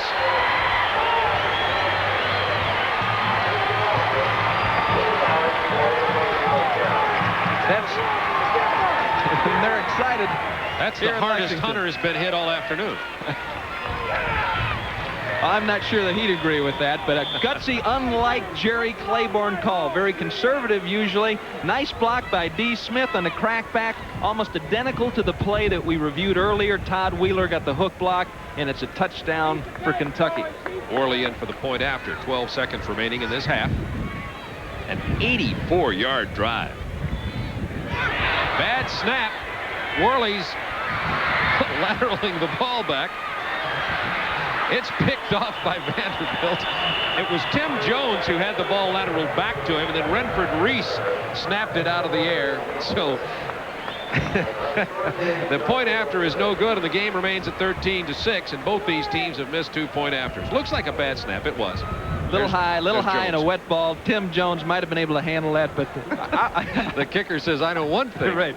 I'm not going to handle it. It's always entertaining to see a kicker's response when he's got the ball with all these people running at him. I don't blame him. I don't blame him. That's why I play defense, for this, Jack, you know. Oh, my. So Hunter with the touchdown run. He has 109 yards on the day now and 2 touchdowns. Saw a situation like that in Los Angeles in 1973. We had a little kicker on our team, Garo Yepremian, found himself in that situation on a field goal. Only problem, Garo threw it to the wrong team. They scored 7 points. I thought Shula might just bite his head off as he came off the field. I know Garo had to decide.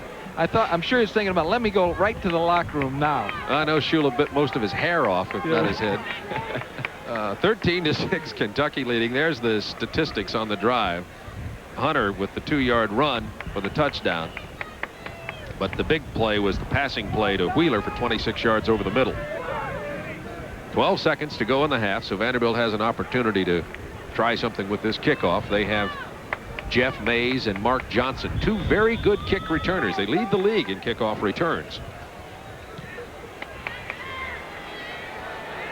Mays at the 7. Looking for a crack. Doesn't find one to the 33. Clock to 6, 5, and stops there to set the sticks. Let's see if Vanderbilt elects to use a timeout or not to try one play. It's a 25-yard kickoff return.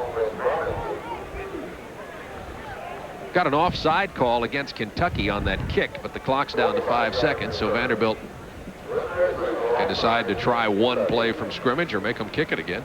What would you do, Tim? I don't know. They might have more open field to take the kick. Yeah, they'll just run a play, get into the locker room, I think.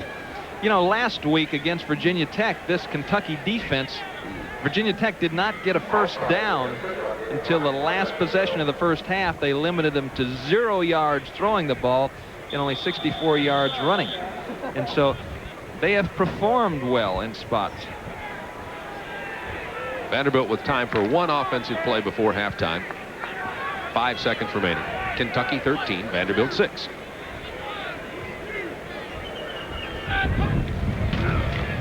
Richardson throwing long. Nobody's down there, however, except for Mays, who intercepts it.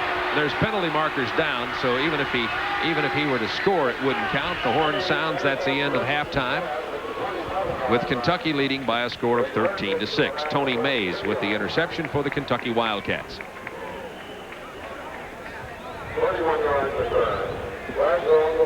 And here's the signal. It's clipping against Kentucky, and it's declined. Just wanted to follow that all the way out for you. That's the end of the halftime. Kentucky leading 13-6, and we're going to be updating you on all the college action, so you stay with us for our football action report at halftime.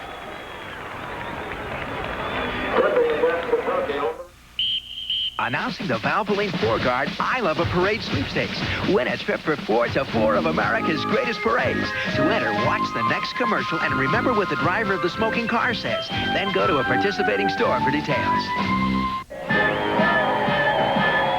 Big parade this year. It's the economy.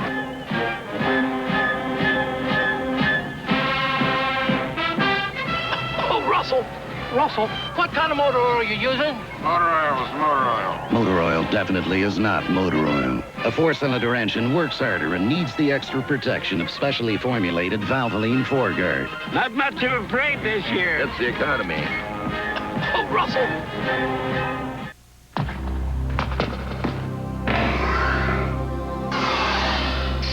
When all the dust has settled, the testing's completed, the review's written. The only real competition for this BMW are these BMWs.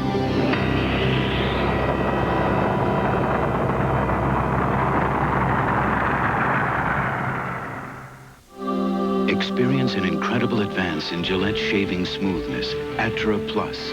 The Plus is the white Lubra-Smooth strip that releases lubricants as you shave. You never felt anything smoother. Atra Plus by Gillette. The essence of shaving. No one really knows how your skin got sensitive. But if it is, try the shave cream with more advanced lubricants than any other. New Gillette Foamy for sensitive skin. Just as you're starting to live, multiple sclerosis can strike. The National MS Society helps people with MS to get around, to get jobs, and get on with their lives. And they're going all out to find a cure. Please, don't turn your back on them. Back here in our Atlanta studios, Georgia and Florida knocking heads in the Gator Bowl right now. Georgia is leading in that ball game 13-3 and threatening a runaway. They're on the move again offensively, as they have been throughout virtually the entire first half. And coming up on our halftime show, we will have all of the updated highlights from that game for you right here. And now let's go back to Bob Neal and Tim Foley in Paula Edge in the inclement weather today, and there are the statistics from the first half of play. Kentucky dominating the game in virtually every phase. 18.5 minutes of ball control by the Wildcats. They rushed for 161 yards to Vanderbilt's 10. The passing yardage not much for either team, but that's because Kentucky hasn't really had to pass. And that Georgia score we just told you, 16-10, Georgia leading. Florida was trailing Auburn last week when Kerwin Bell came in and brought them back to defeat the Tigers. Florida, good comeback team. We'll keep you posted on that game. This is Mark Johnson. And Johnson recklessly throwing his body all the way out to the 33-yard line. And there the Vanderbilt Commodores will take over, first down 10. And Bob, Dick Hopkins defensively has just made a decision for Vanderbilt that he's going to force Kentucky to march the ball down the field. Earlier in the season, they had been more aggressive. They had blitzed more. Really, the only thing that happened was that the team scored faster. And because the increased pressure really didn't harass the opposition quarterback, and he was just able to deliver the ball on time. 13 points and a half usually will be enough for Vanderbilt to be competitive in a game. They score so much. On the first down play, Billy Rolfe running off the left side. That's about 4 yards. Tim Richardson at halftime, 5 of 7 for 47 yards, 1 TD, 1 interception. That interception was on a throw it up for grabs when Tony Mays grabbed it right at the buzzer to bring the first half to an end. It is second down 5 from the 37-yard line out of the wishbone. Looks like Vanderbilt jumped off sides. Could have been Steve Kasanovich, the freshman tight end on the left side, 87. And there's that look again, Tim, that we've had to point out so many times this very frustrating season for Watson Brown. Watson Brown is hanging in there. Yeah. Boys, point the gun at them. Quit shooting yourself in the foot. Procedure call against Vanderbilt. Especially, I think, with a perfectionist. All head coaches are perfectionists, but Watson's been called an offensive genius in the quotation marks because of his creativity on offense, and especially those types of fellas cannot stand those insidious mistakes that people make. Richardson on that quarterback draw gets a couple and goes down at the 35-yard line. He lost the ball, but I think it's after he was down. Tom Wilkins with the tackle. Vanderbilt has now in the entire day rushed for 18 yards. Just don't have the running game that they need. It's hard to even throw, of course, when you have such an imbalance, and thus Richardson has only thrown for 47 yards. Some good skill, people, but problems up front. 3rd and 7 from the 35. Check off by Richardson. Pumps and goes down here for Piercy. Piercy well covered over on the near sideline at the 45 by 24, David Johnson, left cornerback. They don't throw against Johnson very much because he's been playing very well, the sophomore from Louisville.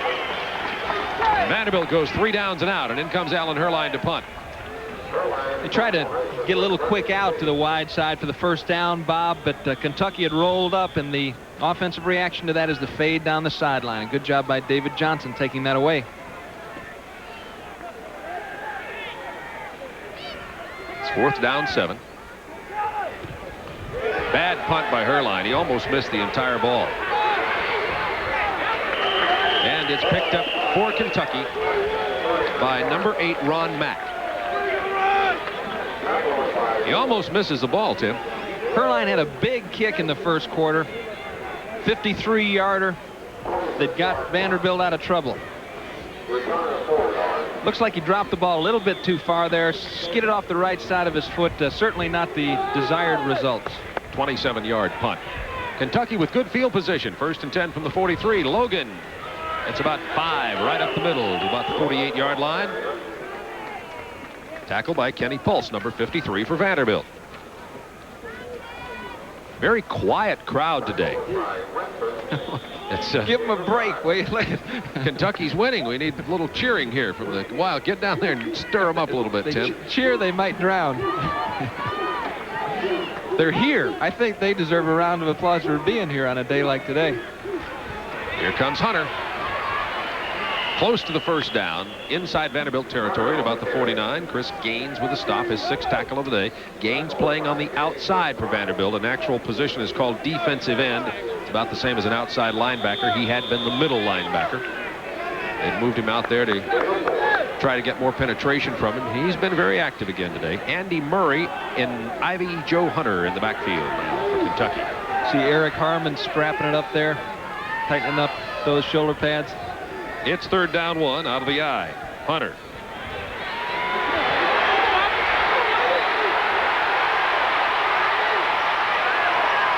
Out of bounds at the 11-yard line. Ivy Joe Hunter galloping unmolested to the 11. Renford Reese finally comes from behind to get him.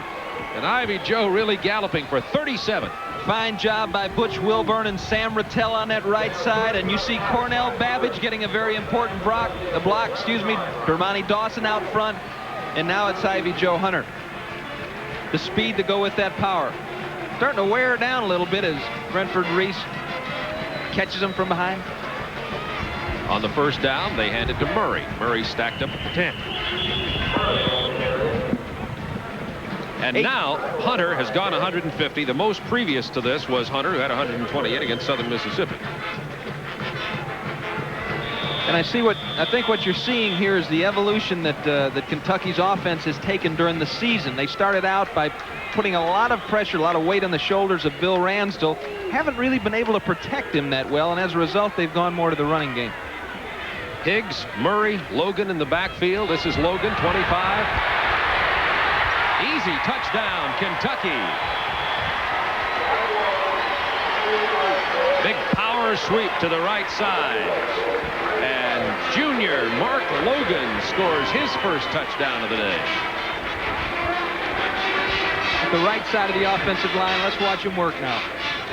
See number 60, Greg Kunkel. Pennington, good block, and watch this. Higgs and Logan both score. So it's 19-6 Kentucky.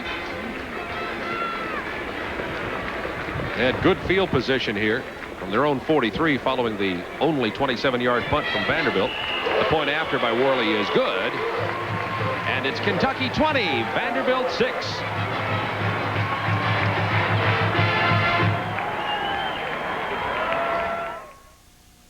Euromania has swept our country. Fashion, furniture, cars, everything. But last year, when the editors of a leading consumer publication chose their 10 best cars, a good old reliable Buick Electra T-Type made the list. Imagine, out of nearly 300 cars from all over the world, the car the editors put among the very best was Buick Electra T-Type. American know-how. It's alive and well at Buick, where better really matters. Welcome to the Silver Bullet, home of a cold Coors Light. Rob, do you work out? Yeah, I belong to a club. Here's your Coors Light. Yeah, I'm thinking about joining a club, but can't seem to find a good enough reason. I mean, is a flat stomach a good enough reason? Nope. Building up my endurance? Nope. Big muscles? No. See the club, Rob? Yeah. Oh! What's the name of that club? There's no slowing down with the Silver Bullet tonight. Kentucky, discovering a very effective running game, has taken a 20-6 lead. Worley with the kickoff, Mark Johnson with the reception at the 8. At the 25, and down he goes. It'll be Vanderbilt first down 10 after the 17-yard kickoff return. And there's the drive on the Wildcat part, 57 yards, minute 51. Logan on the power sweep right for the touchdown. Somebody that we ought to talk about, too, is the right tackle, Greg Kunkel, a defensive lineman until last spring. Moved him over on offense, and they were rotating 3 tackles in there, but they had some injury problems in that area, too. And we'll talk more about Greg when the Wildcats get the ball back. And Vanderbilt calls timeout with 11:11 to go in the third quarter. Kentucky only outrushing Vanderbilt by 200 yards. Kentucky is rushed for 218, Vanderbilt for 18. Vanderbilt, by the way, getting really punished here today, and now they have to go home and play the Soviet Union Monday in basketball. They think Kentucky's tough. Fans, here's a unique guide to sports, Super Sports News, the monthly magazine of WTBS Sports, offering readers insight into teams and players that's not available anywhere else. To sign up for the next 15 issues, mail at $11.95 to Super Sports News, Post Office Box 2000, Decatur, Georgia 30031. Super Sports News, my favorite publication, personally.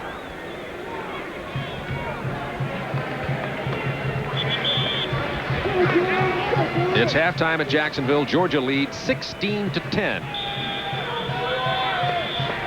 over Florida. Florida, Kentucky's opponent next week. Coming this way, coming this way, coming this way. From the 25, Richardson. Up to about the 29-yard line. Tim Richardson carrying it. Oliver Barnett tripped him up, number 79, and Richardson has now rushed for a grand total of 4 yards on the day. Let's take a look at how this game developed. Vanderbilt got on the board first on a 16-yard TD reception.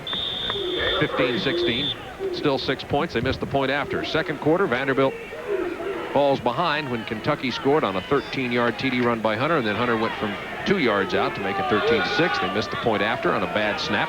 And then in the third quarter, it was Kentucky driving very effectively after a very short punt and scoring with Logan. Knocked out of the air, incomplete on second down 7 from the 29. John Shannon hitting the ball.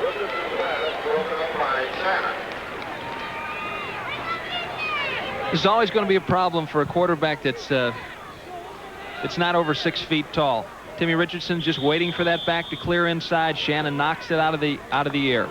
That's why so often with a smaller quarterback, you see the pocket moving more as opposed to the straight drop back action. course, Doug Flutie did all right, didn't he, Bob? As a matter of fact, he did. Yes, he will see him with the Bears shortly, probably. 3rd down 7 from the 29. Almost picked off. Incomplete. Tom Wilkins once again is the man of the hour. He's been everywhere today. And it'll be 4th down, and Herline, after a 27-yard shank punt, comes in to see if he can hit it a little bit better this time. 10:22 to go, 3rd quarter. Wilkins is the defensive captain and inspirational leader on defense. As you see him getting a hug from Bill Glazier down there, and in that particular system, he dropped back off the line, didn't rush the passer, and was in position to cut off that little dump pass. Herline with a little bit better punt. He's been hitting line drives here for some reason today.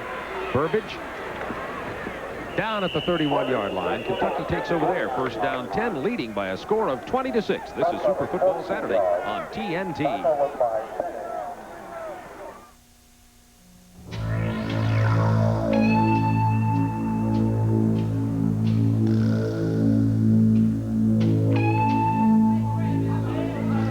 Introducing Wendy's new Big Classic Hamburger. The soft Kaiser bun, the fat tomato, the fresh toppings, the beef. Wendy's new Big Classic.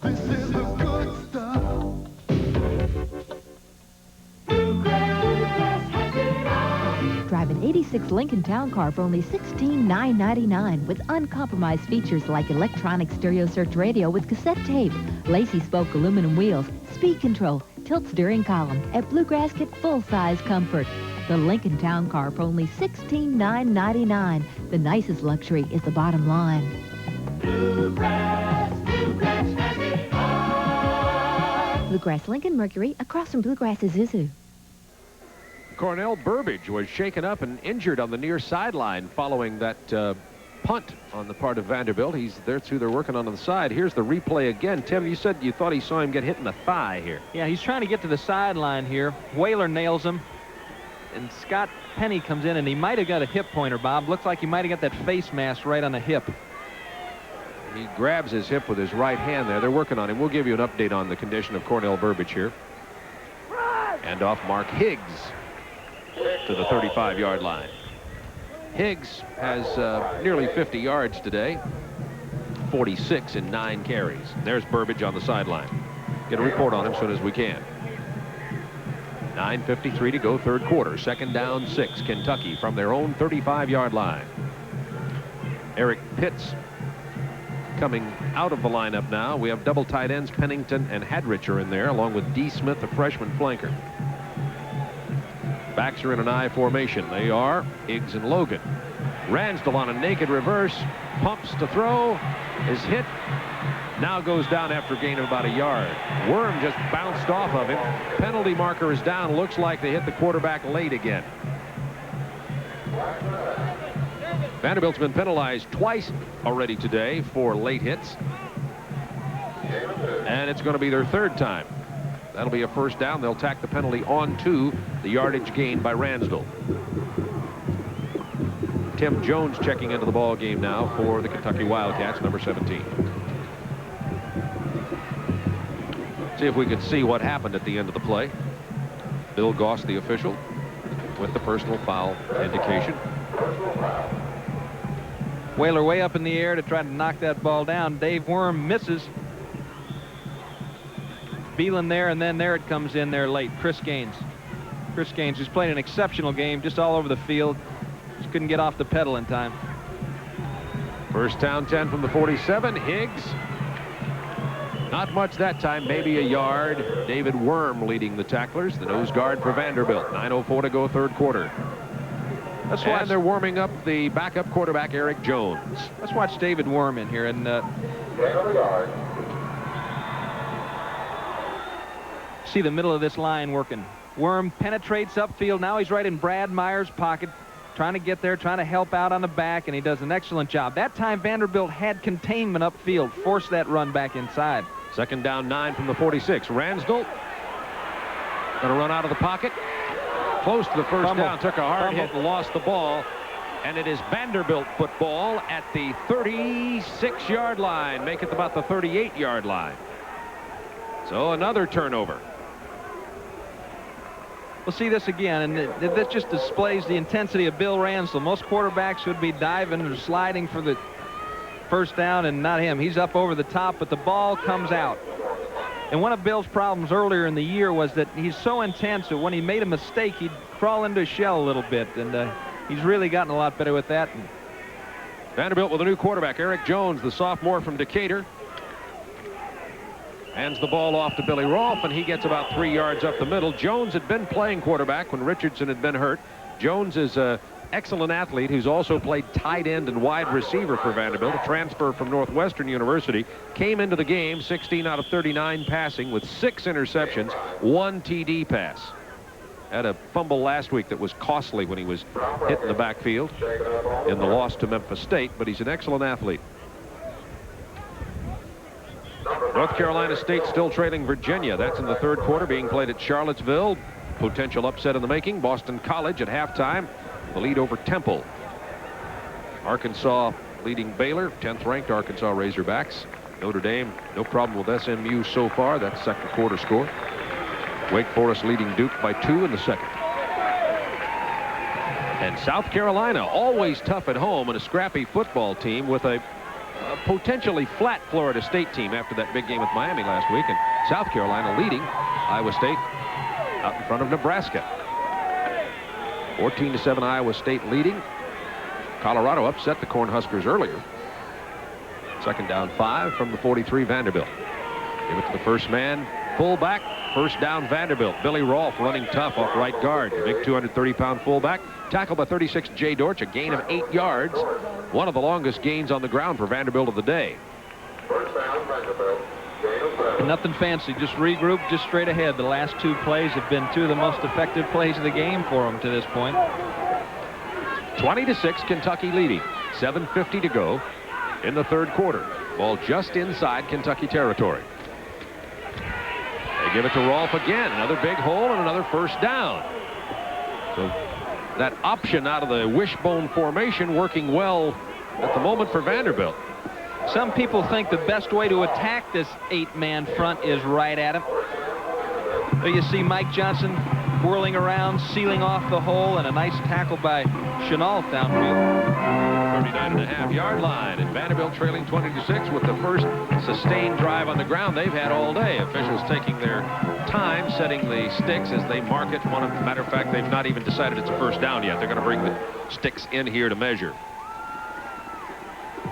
Looked like one, but the spot of the ball was about a foot shorter than I thought it was going to be. It's a first down by, about a centimeter. I've always said it's a game of centimeters. Right, yeah. Were you the first one to say that, or was there someone before you? I was early. I said it early. I think I heard that at a quote. You know, somebody quoted you at, yeah, was it Bob Uecker? There's Bob Uecker in the stands. He's on my ticket. That's the kind of tickets I get. First down 10 from the 39 out of the wishbone Vanderbilt. They're just going to keep running this till Kentucky stops it. About 4 yards for Rolfe this time. Tom Wilkins with the tackle. All of a sudden, Rolfe now has 34 yards, and Vanderbilt has 47 yards rushing on the day. That's compared to Kentucky's rushing on the day of 234 yards. And the type of quarterback you need running this Vanderbilt attack, Bob, obviously, is the good athlete style. That's what Watson Brown is looking for. Someone that can throw the ball, but someone that understands the game of football, that can direct this complex offense.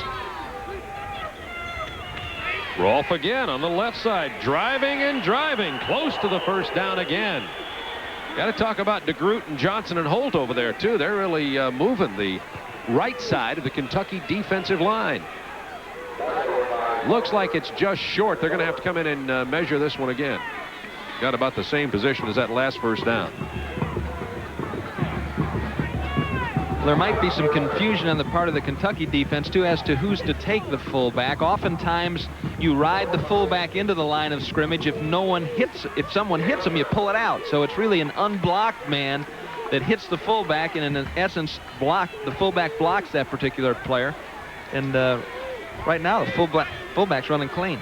Missed the first down by about the distance it was made on the previous attempt. So it'll be third down and about an inch. For the Commodores, trailing 20-6. The ball inside Kentucky's 30-yard line. Eric Jones behind Darrell Holt, the center.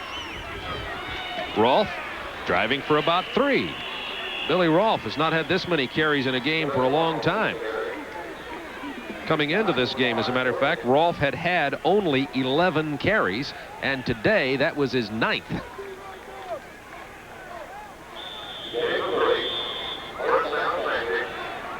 Well, Greg Mantooth is studying things from up top for Vanderbilt, and of course got together with Watson Brown at halftime, and maybe they've found something that they can exploit in this Kentucky defense.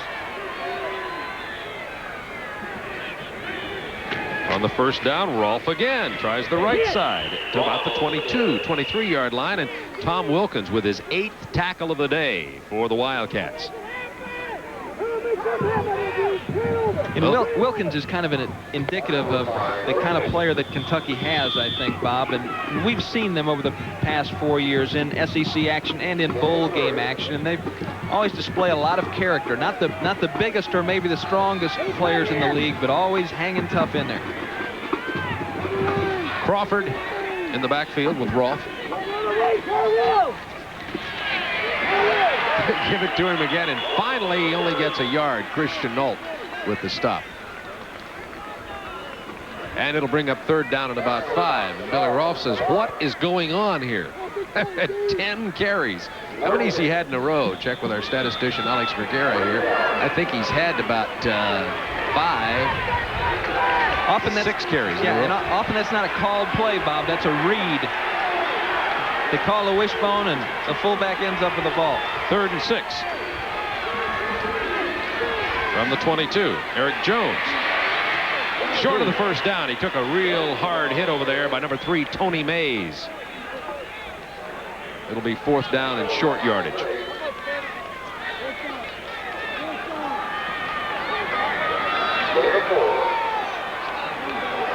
So 4th down, about a yard to go. Vanderbilt has elected to go for it. In comes Boo Mitchell. Out goes Tom Fitz.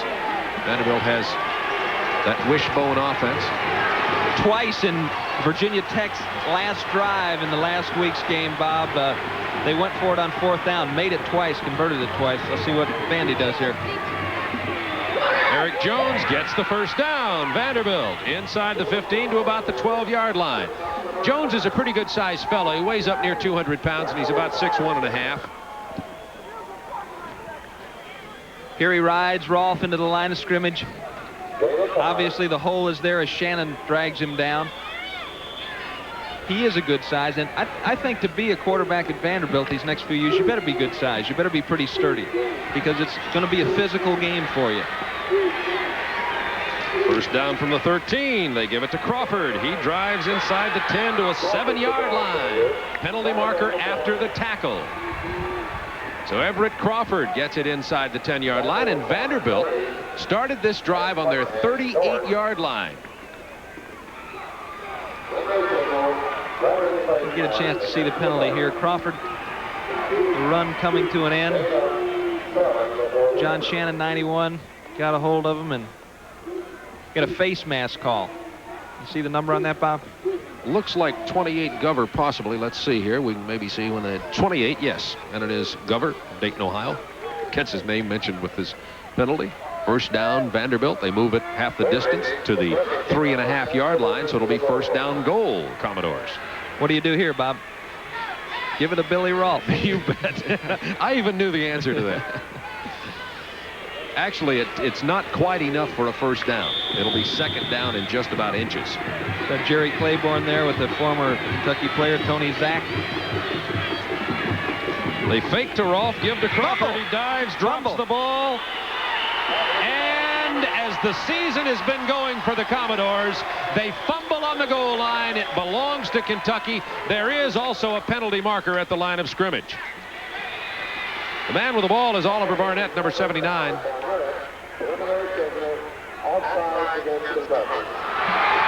And that's a big break for the Commodores. Kentucky offsides.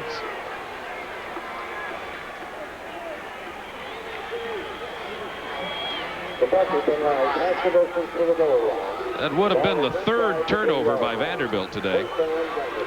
They lost one fumble and thrown an interception, so they spot the ball now at the 1.5-yard line. That gives Vanderbilt the first down, and it will be 1st and goal from the 1.5.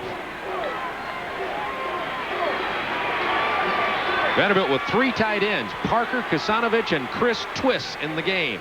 With the full house, wishbone backfield. Eric Jones twisting, stopped short of the goal line. Fake to Rolfe and tried to follow him in, couldn't get there.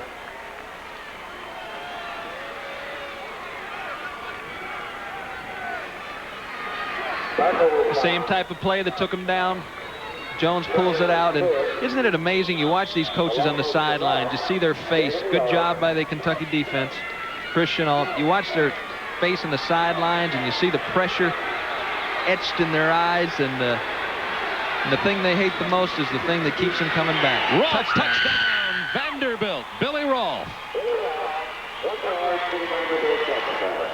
Rolfe comes up with his first touchdown of the day. There is another penalty marker. Nothing is easy today.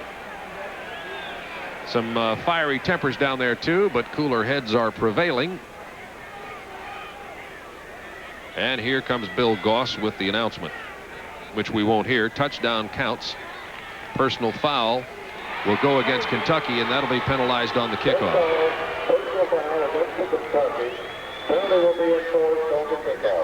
Not one pass thrown in that Vanderbilt drive, was there, Bob? No, absolutely. If I remember correctly, it was Rolfe with 12 carries. Eric Jones hung on to it a couple of times. Everett Crawford carried it once. Not what you expect to see from Vanderbilt, but effective. Certainly a productive drive, kept their defense off the field, and this game's got a whole new complexion. Here's the point after attempt by Herline. It's good, and the score, Kentucky 20, Vanderbilt 13, with 2:40 to go in the third quarter. We'll be right back. What do you see here? Tools, mechanics, a service department, much like any other. But there is a difference here that's not so apparent. It's an attitude. And it's brought a host of improvements to benefit Buick customers. From diagnostic computers to a toll-free customer assistance number to what is possibly the industry's most rigid new car delivery process. It's an attitude that says the Buick customer is special. And that's a fact. Buick, where better really matters. The way I see it, people used to know about nature, respected it. Then they figured they'd try to make it better. Take beer. Can you imagine why anyone would want to add anything artificial to something that just comes naturally from ingredients like grain, water, barley, hops? Neither can Coors.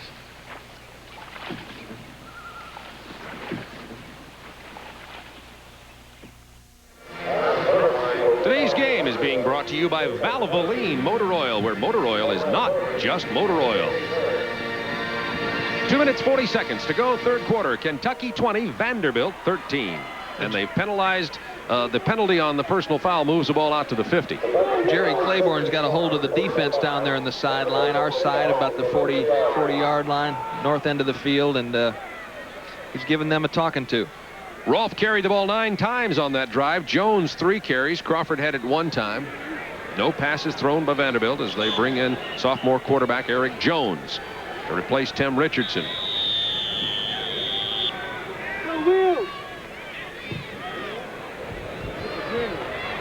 Snagged on a nice catch by Burbage, who had been hurt earlier. Obviously okay now, and he goes out of bounds at the 13.5-yard line. Here's Kevin Slayton in Atlanta. All right, Bob, thank you very much. The Army Black Knight looking on. Next to Navy, this is the game of the year for Army. Torrey Crawford on 4th and goal from the 1, keeps it on the option for the touchdown. 14-3, the Cadets now lead Air Force in the second quarter. Now let's go back to Lexington. First down 10 from the 18-yard line. Wildcats leading 20-13. Logan to the 22, and down he goes. 32, Noel Wells with the tackle. Change defensively for Vanderbilt. They're going to more of a rotated spoke-type defense in the secondary. They're getting their force man, their defensive perimeter man, up into the action a whole lot quicker. They're not giving that toss now as much time to develop. They're trying to force it back inside quicker. Logan, Murray, and Higgs, 3 backs in that backfield for Kentucky, and here comes Logan. Not much this time. And the change in the defensive alignment for Vanderbilt seems to be working. It will bring up 3rd down and long yardage for the Wildcats. That time you saw Noel Wells step up in there and bang. Right now, turning that play back to the inside. What's hurt Vanderbilt in the past is that toss got, the defensive end got hooked, and the toss got outside with no pressure, with lead blockers out in front of it. Now they're turning it back to the inside immediately. The ball spotted right at the 22-yard line, where it is 3rd down and 6 Wildcats. Ransdell wants to throw. Man wide open is Higgs. Fumble, but it's Vanderbilt ball. Looked like it was after the play. Tim Johnson, 17 with the ball. A big turnover for the Commodores, trailing only 20-13, and they'll have it at the 32-yard line of the Wildcats. This is Super Football Saturday on TNT. Hi, Dave Pegram of Royal Dodge with answers for some of the questions our customers ask. Question: when is the best time to trade my used car for a new one? Answer: well, the time of the year is not as important as the condition of your car. Trade before your car gets 50 or 60,000 miles on it. That way most dealerships can retail your car rather than wholesale it. Hey, we'll give you more for your car if it's appealing to others. For other tips, see us today at Royal Dodge, 4136 Shelbyville Road.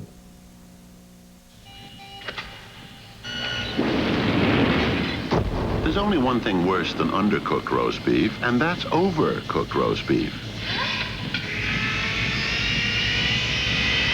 That's why Hardee's uses a meat thermometer to make sure every roast beef sandwich is tender and juicy. Taste one now. Get a big roast beef for only 99 cents. Finding a better deal would be tough. No matter how you slice it, the hot roast beef sandwich from Hardee's. So Ransdell completes the pass to Higgs, but then Johnson rakes it loose. It's been a hard to hang on to the ball type of day for both teams. Great play by Timmy Johnson. Strips the ball out. Good call by the referee. Hey, there it is. That's not supposed to be there. Johnson with the tackle, the rake loose, and the recovery. 1st and 10 at the 32 for the Commodores. Rolfe to the 30. Commodores are within 7 of the Wildcats with 1:16 to go, 3rd quarter. In case you don't hear a crowd, there is a crowd here, folks. They're just not making much noise today. I don't know if you call them a crowd, but there are people here. There were about 45,000 plus tickets sold to the game, but due to the inclement weather, it's on local television also, and it's the opening of the hunting season in Lexington. We have a sparse crowd in the stands. 2nd down 8 from the 30. Plus basketball's right around the corner here in Kentucky. Everybody getting ready for that. Eric Jones on the option to the 25-yard line. He's tackled there by number 3, Tony Mays. So it'll be 3rd down and about 3 for Vanderbilt. And that time, Billy Rolfe really took it on the chin. Eric Jones widely pulled the ball out. Broke a tackle by Jeff Kramer.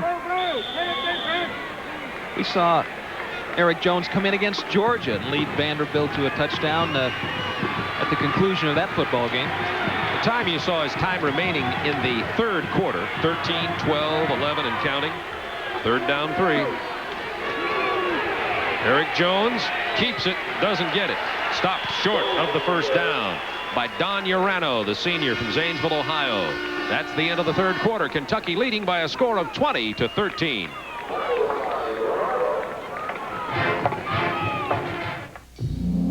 We're not a company. But no company has more pride in what they do. Or more pride in how well they do it. We offer you a meaningful and fulfilling future. One that goes far beyond the ordinary. One that brings with it the respect and admiration of Americans everywhere. We're not a company. We're your country. We're the Air Force. The Marines. The Army. The Navy. We're the Armed Forces. It's a great place to start. For over 80 years, the name Buick has stood for enduring values in this country, and that is still true.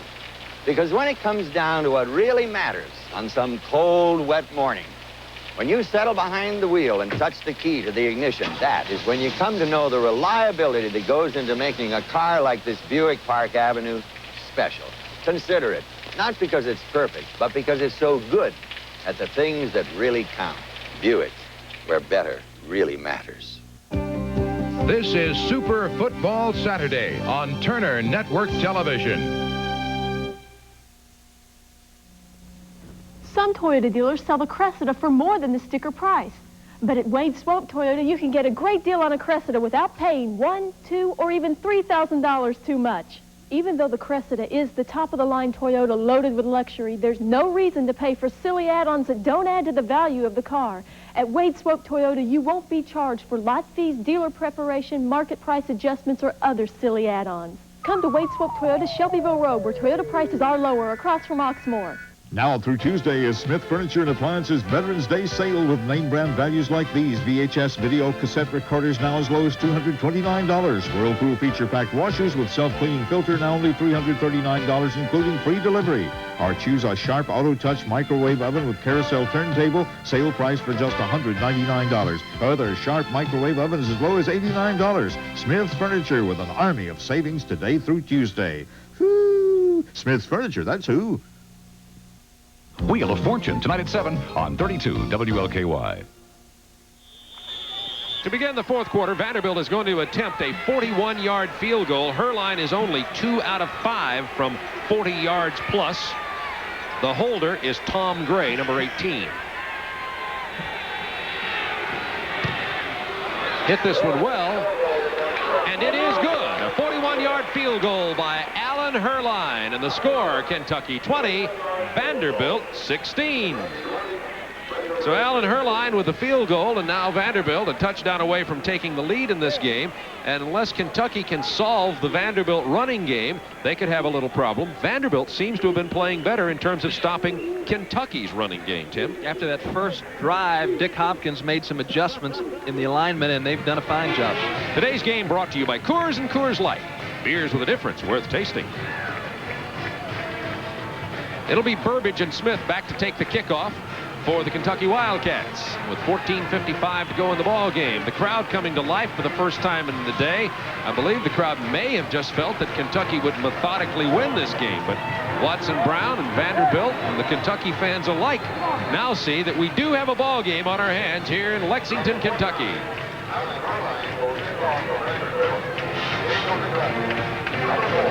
Jerry Claiborne reminding his team up front there about the possibility of an onside kick, trying to push him up there a little bit. He's an intense competitor. As a player, he is a quarterback and a defensive back, still holds the record for the most interceptions in a year here in Kentucky, 9.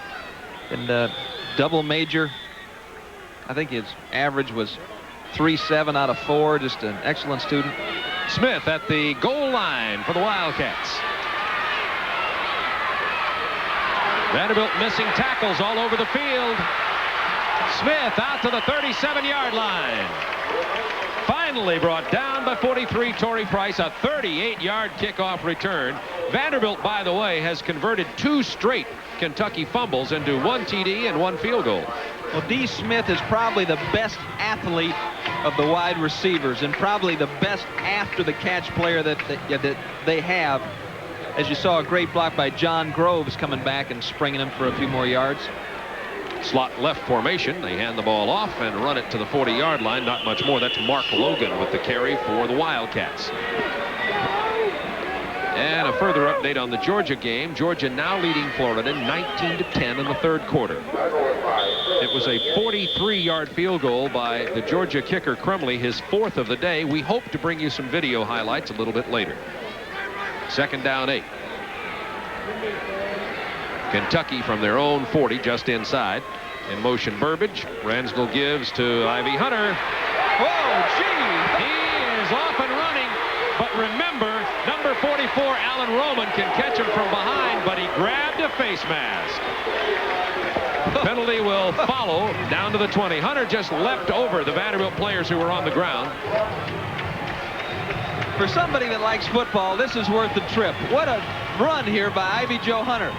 Vanderbilt doing a fine job, and boom, just hurdles over everyone. Torrey Price went down, and here comes the fireman, Alan Roman, used the face mask to drag Ivy Joe to the ground. 39-yard run, and they tack on the penalty, of course, after the play of 5 yards, non-flagrant face mask. And on the day, Hunter, 19 carries, 189 yards, and now Kentucky is rushed for 240. Make that 279 rushing yardage for Kentucky, and they're going to run it again with Higgs this time. Only a couple, down to about the 12-yard line. Chris Gaines with a tackle.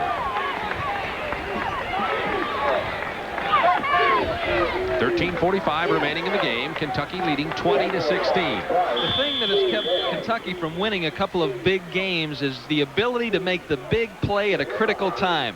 That's a big play by Ivy Joe Hunter. A nice run.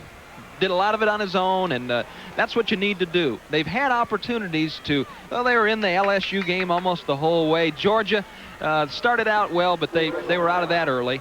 In Mississippi, they were in that game early and just weren't able to make the big plays. There's Tim Green, our favorite frequent flyer, operating camera along with a great crew here. Lexington, 2nd down 5 from the 12. Hunter down short of the 10-yard line.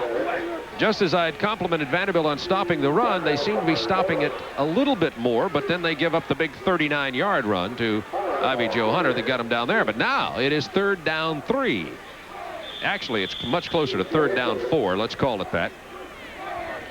And a significant play for both squads here with only a 4-point difference in this ball game. D. Smith is in the game. They've used him to come back and crack back on the outside perimeter force man. They may also use him as a reverse man. Vanderbilt spotted something on the offensive line, and about Butch Wilburn, we're all pointing him to him, and Ransdell apparently heard it too and called timeout on the 3rd down 4. This is Super Football Saturday on TNT. I'm really a very lucky person. I love my job, I love my lifestyle, I love Steve, I think, and I love my car. It's an WLKY. I think it reflects the kind of woman I am, a woman who knows what she wants. My Calais is stylish, responsive, and reliable, and I just loved the price. After all, the old Calais is me. Yeah. While this guy tries to make his thin crust pizza as thin as ours, we've made Pizza Hut thin and crispy pizza even better. Because now you can get 2 large one-topping thin and crispy pizzas for just $13.99. Just write 2 for $13.99 on a piece of paper and bring it to a participating Pizza Hut restaurant. You'll get to enjoy 2 hot, steamy Pizza Hut thin and crispy pizzas for just $13.99. The kind you just can't get anywhere else. A long 3 from the 10-yard line for the Wildcats. Over the ball, 61, Ken Lang. Ransdell. Hunter. Huge hole, 1st down to the 4. Alan Roman with the tackle. Boy, he takes it upfield, doesn't he, Bob? We're going to see it from an end zone view here. Fitz trying to move over, and good lead block by Butch Wilburn. Clears the way, but he headed upfield with some intensity, and you can see his explosiveness is being slowed down a little bit by this turf. Hunter has 197 yards. The last Kentucky back to get over 200 was Sonny Collins back in '73. Hunter doesn't get much this time, a yard or 2. Maybe close to the 200 mark, however. It'll be 2nd down goal from the 3-yard line. That was Logan that time carrying the ball. Logan has 65 yards on the day. Higgs has 52. What is turning out to be a big call was Jerry Claiborne's risk to go for a touchdown on 4th down. Very uncharacteristic of Claiborne's conservative play calling, but big play here. Hunter doesn't get in. Now it's going to be 3rd down and goal for the Wildcats. And as Tim was just talking, they went for it on 4th down. previously here in the second half. Kentucky 20, Vanderbilt 16. 11 minutes, 40 seconds to go.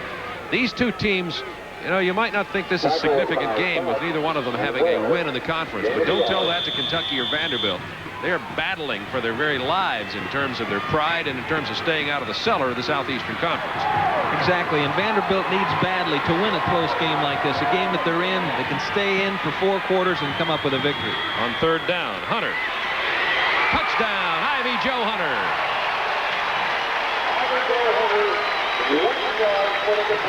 26-16. Kentucky, and Hunter gets his 3rd touchdown of the day. We're going to see Noah Wells get upfield in a big hurry here. A good block by the tight end that seals it off and created a seam between the last man on the line of scrimmage and the force man, Noah Wells, upfield. Watch this. Dermonti Dawson out front. Wells misses. And Ivy Joe fights his way into the end zone. Big point after it can give Kentucky an 11-point lead. It does. Worley hits it. It's 27-16 Kentucky with 11:13 to go in the football game from Commonwealth Stadium.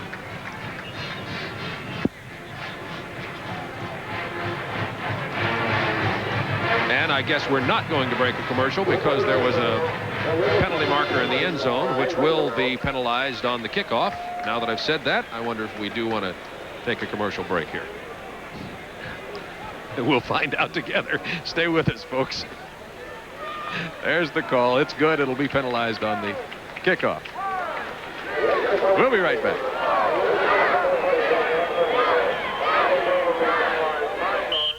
Announcing the Valvoline 4-Guard I Love a Parade sweepstakes. Win a trip for 4 to 4 of America's greatest parades. To enter, watch the next commercial and remember what the driver of the smoking car says. Then go to a participating store for details. Big parade this year. It's the economy.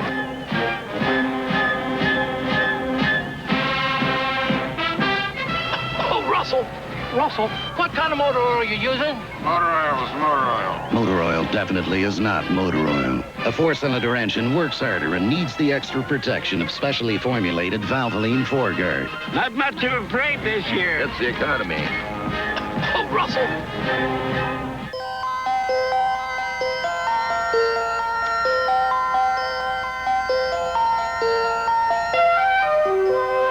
Good health at birth, to be wished for, to be worked for, together.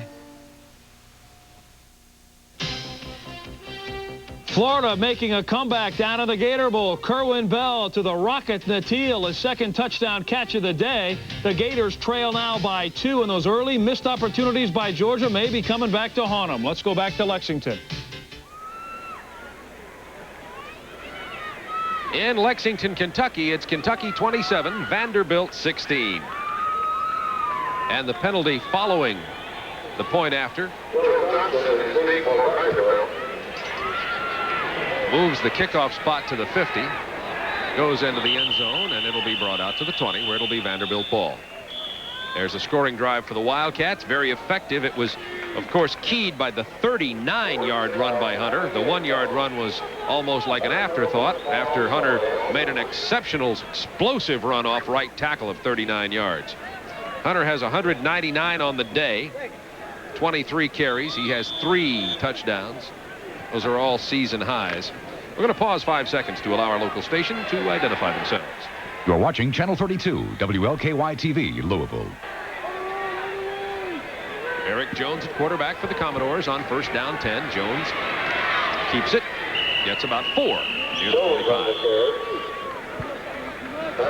So that was an excellent kickoff, and that play went by rather unnoticed, but that ball landed on the 2-yard line. That's a live football. If it would have taken a divot at that point, you know, Joe Worley ends up with a big play because Joe Johnston let it bounce. Fortunately, it went into the end zone where it becomes a dead ball. A few years ago, the ball was alive even in the end zone. You could recover it in there and scored, but they changed that rule because I don't know why they changed it. Embarrassment, I suppose. 2nd down 5 from the 25. Vanderbilt out of that wishbone.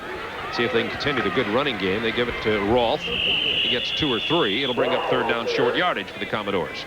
Trailing by 11 now, though. Vanderbilt with not enough time to just grind it out Remember when the first year they changed that rule, as you watch Alan Herline practicing his punting.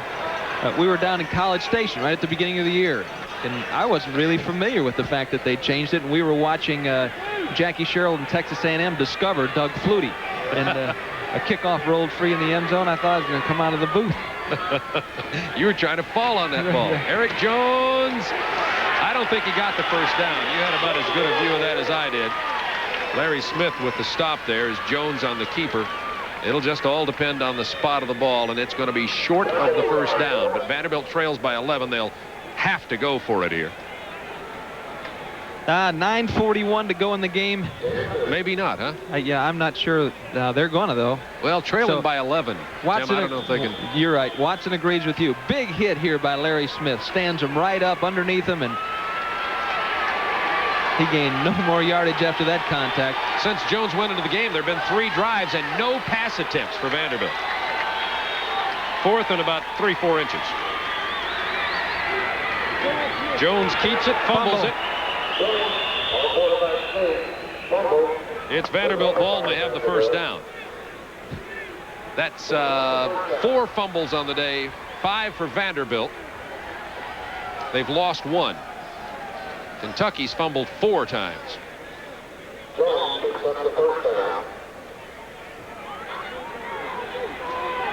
Look, no, never did have control of it. It's out already.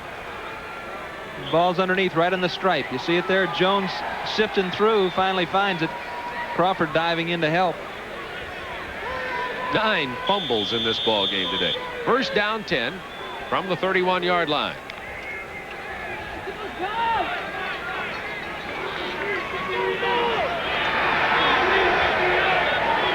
On the first down, Eric Jones going to throw his first pass since coming in. Looks for Fitz, but he's well covered, and the ball doesn't hit him anyway. Ron Mack and Ray Gover covering on the field. North Carolina State still trailing Virginia late in that ball game in Charlottesville. Arkansas now in front of Baylor 14-12 at halftime. Penn State leading Maryland, but it's a close one in the 3rd quarter. West Virginia in front of Rutgers at halftime. Duke leading Wake Forest. South Carolina leading Florida State. Some potential upsets happening today in college football. Homecoming for University of Tennessee. We'll have them next week on our SEC daytime game in Nebraska. Iowa State all 9. 2nd and 10 from the 31. Eric Jones gets 5 or 6 out across the 35 to the 36. In case you wondered what the noise was, you haven't heard much from this game today. It was the wave. The fans seem to be falling asleep, so they're standing up, waking themselves up. I think they started to get cold. The temperature's dropped. It's supposed to be up in the mid-70s today, but I don't think it's quite that warm. Mid-60s, closer to it. 3rd down, about 5. Vanderbilt has only converted 2 out of 12 third down attempts today.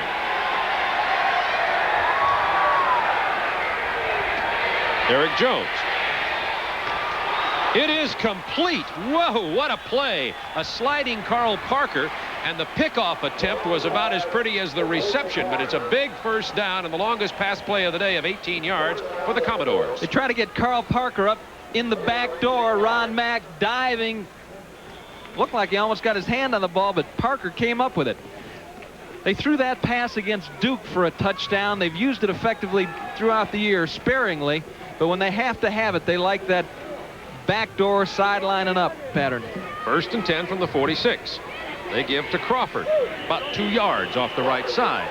Larry Smith with the tackle again. Let's go to our studios in Atlanta, and here's Kevin Slayton.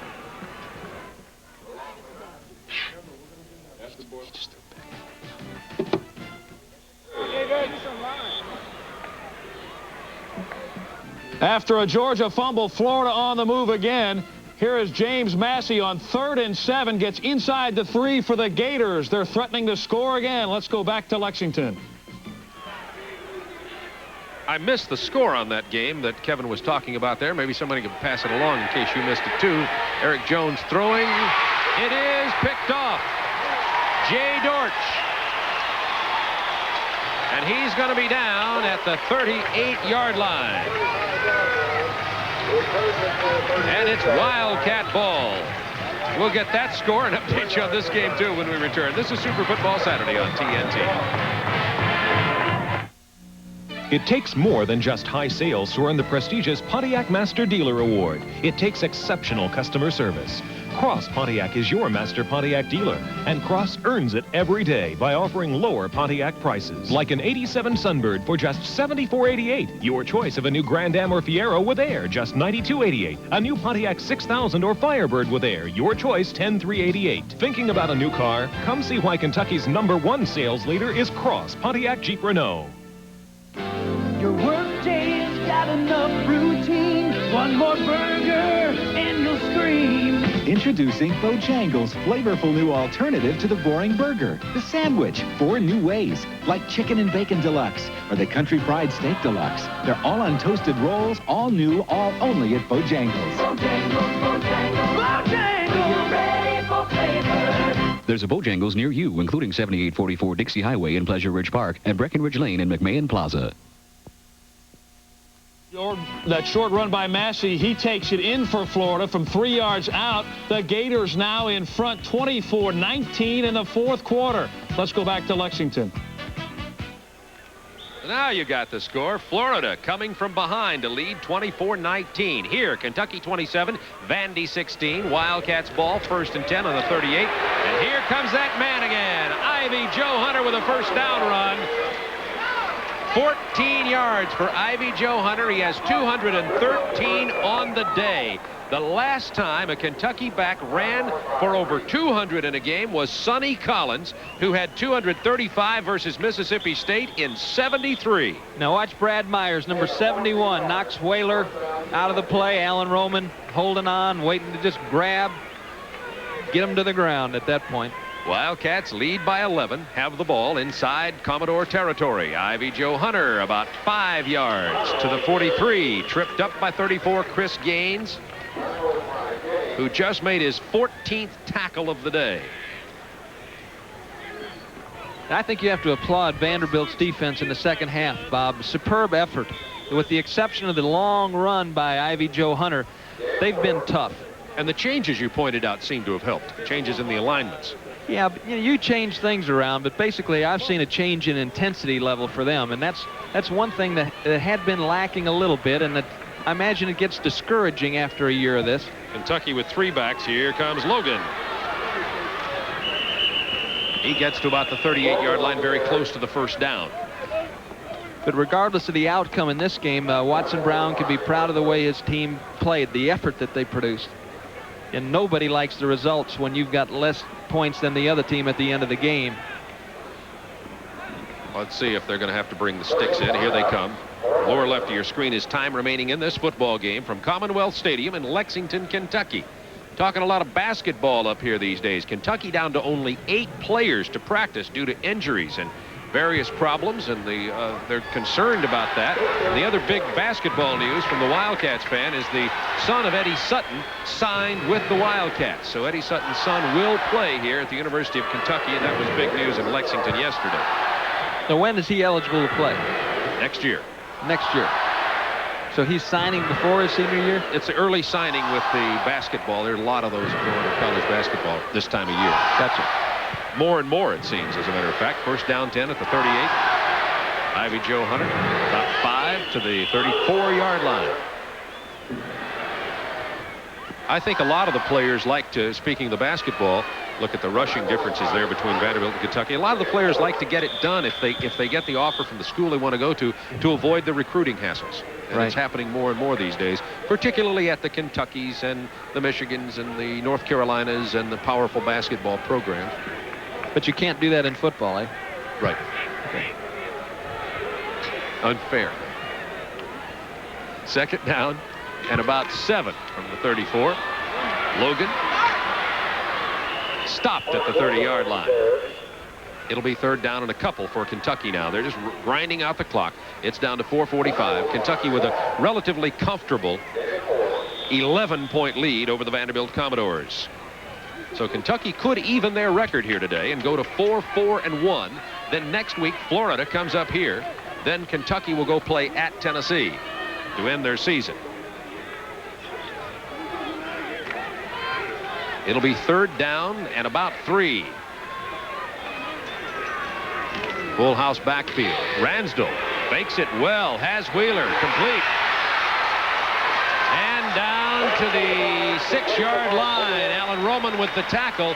Nice play fake and roll out by Ransdell, and good catch by Mark Wheeler. Mark with 2 big receptions today. The play pass becomes so much more effective when you're running the ball like Kentucky's been running. Good fake by Bill Ransdell. Good call by Jerry Eisman. Todd Wheeler is open. Mark Wheeler takes the ball upfield, and Roman saves another touchdown. To the 6-yard line. 1st down goal, Kentucky leading 27-16.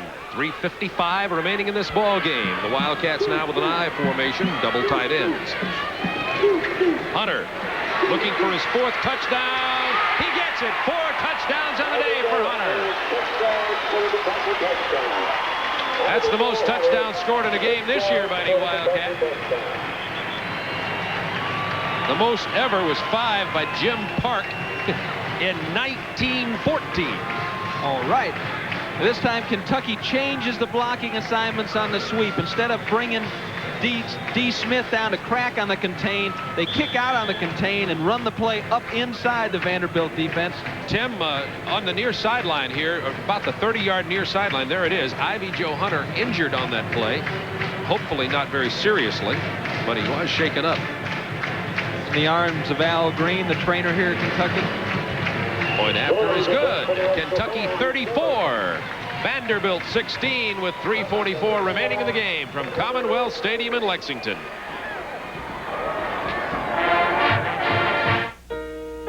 We're not a company. But we recognize potential. We develop it. We use it. We'll make sure that as your responsibility grows, so will you. As your ability for leadership grows, so will you. Working with us, you'll gain self-confidence. Become a person with a future. We're not a company. We're your country. We're the Marines. The Army. The Navy. The Air Force. We're the Armed Forces. It's a great place to start. If you accept the basic premise, you are what you drive, there are, admittedly, a number of people who are not a Buick LeSabre. But for people who don't feel the need to leave a blinding impression, LeSabre offers something better, inner beauty.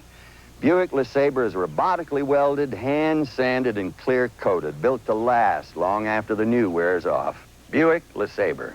If you go for substance, it's you. Buick, where better really matters. Ivy Joe Hunter shaken up on that 4th touchdown he scored, but as you can see, he's moving around relatively easily on the sideline, maybe leg cramps.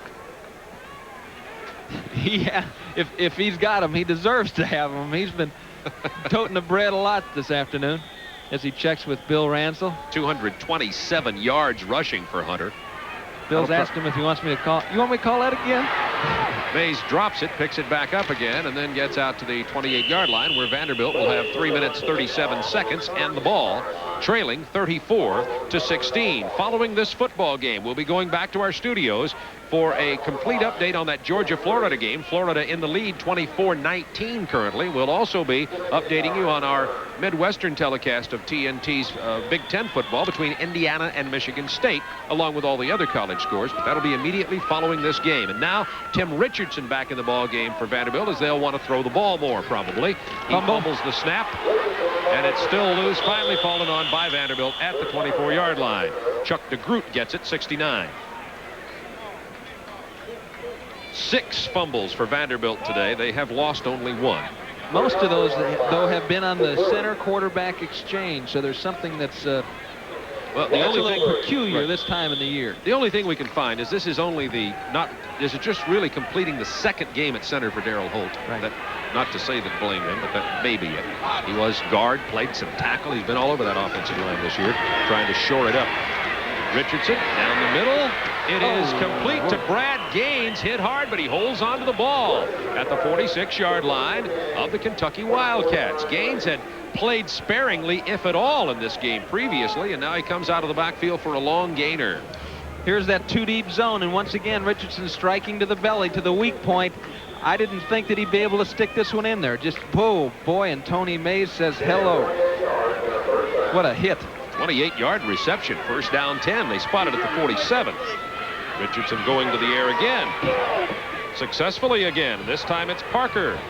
Parker to the 34-yard line. Vanderbilt continues the drive with 2 minutes 30 seconds remaining in the game. And Richardson putting up some passing statistics now. He's thrown for 88 yards. He's 7 out of 13.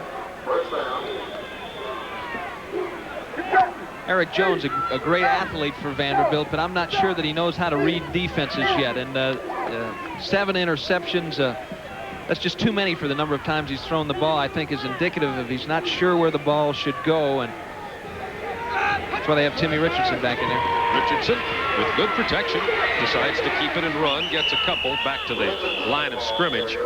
Basically, Guy Neal with the stop. Clock down to 2:07, 6 and counting. Vanderbilt has 2 timeouts remaining if they want to call, but they're trailing 34-16. So Kentucky's record is going to go to 4-4-1. Vanderbilt's will fall to 1-8. Vanderbilt Commodores have 2 games remaining. They'll play at Virginia Tech next week. Virginia Tech narrowly beat Kentucky last week, and then Tennessee in Nashville on the 29th.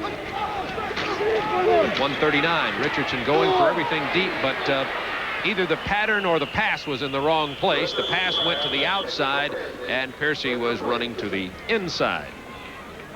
Clock stops at 1:34.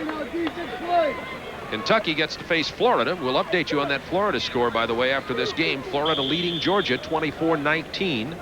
Florida comes up here to Lexington next week, and then Kentucky will close out their season the 22nd against Tennessee in Knoxville. And if Florida is able to beat Georgia, they'll be ripe after an emotional victory over Auburn. Then, of course, the emotion that goes into that game in Jacksonville.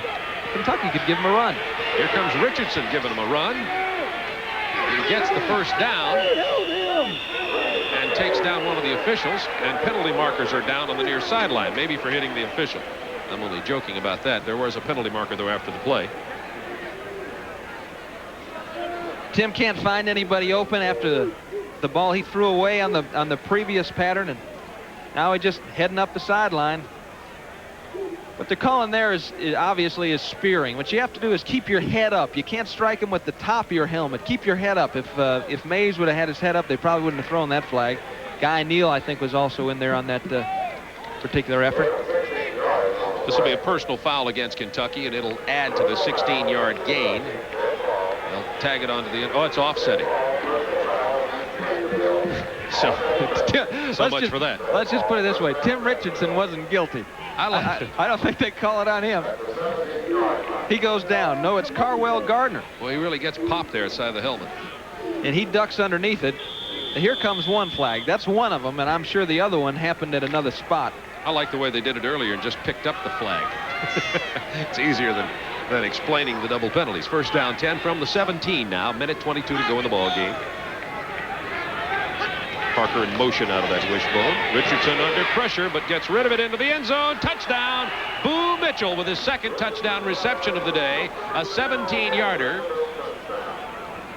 And a minute 16 left. Vanderbilt comes to within 12 of Kentucky. 34-22.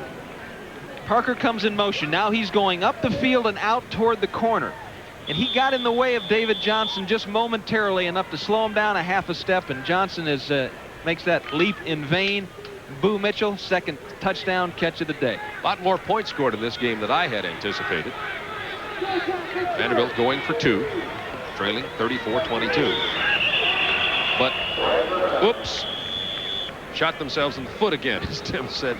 Sometimes it looked like 71 Johnson moving on the left side. We were talking about Florida leading Georgia 24-19 with about 9 minutes left in that game in Jacksonville today, which we'll update you on following this game, by the way, with video highlights. Here's the call. It's illegal procedure against Vanderbilt on the motion. Florida, of course, upset Auburn last week, has faced Auburn and Georgia on consecutive weekends 32 times and has managed to sweep the 2 games only 4 times. So if they hold on to their lead today, that would be a historical victory for the Gators, who had a real rough year this year, but making a couple of teams pay. Here's the reverse. It's Piercy. But nothing going right for Vanderbilt, and there are penalty markers down at the 10-yard line also. Piercy goes down at the 18. Clock down to 1:16. That was on the point after try, remember. So unless the penalty was against the Wildcats, it'll just go as a missed conversion. It's against Vanderbilt. It is declined. So the Southeastern Conference race starts getting down now to where you can tell who's going to do what, because Georgia, if they lose today, would fall to 3-2. They are losing with 8 or 9 minutes, but it's only 24-19. Alabama 3-0 today as they go into LSU, the LSU game in Birmingham, only undefeated team. Auburn 3-1. They're playing Cincinnati. That, of course, won't affect the conference standings. Ole Miss also idle. We'll be seeing Ole Miss on some of these stations next week in Jackson as Ole Miss plays Tennessee. So there's the teams that are tied up there, LSU being one of those teams. Then Mississippi State, Florida. So could be an interesting race still. Yeah, even if LSU is able to beat Alabama, they play tonight, I think it's still going to come down to Auburn, Alabama. If Alabama goes into that game undefeated and Auburn is able to beat them, then they'll go to the Sugar Bowl. It'll be down to that game. Minute 16 remaining here. Mark Logan is back, number 25. That is 10 for the kickoff reception. They penalized Vanderbilt 5 yards. Vanderbilt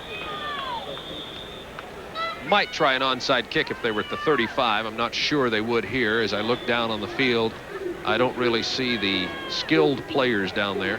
I think they probably will.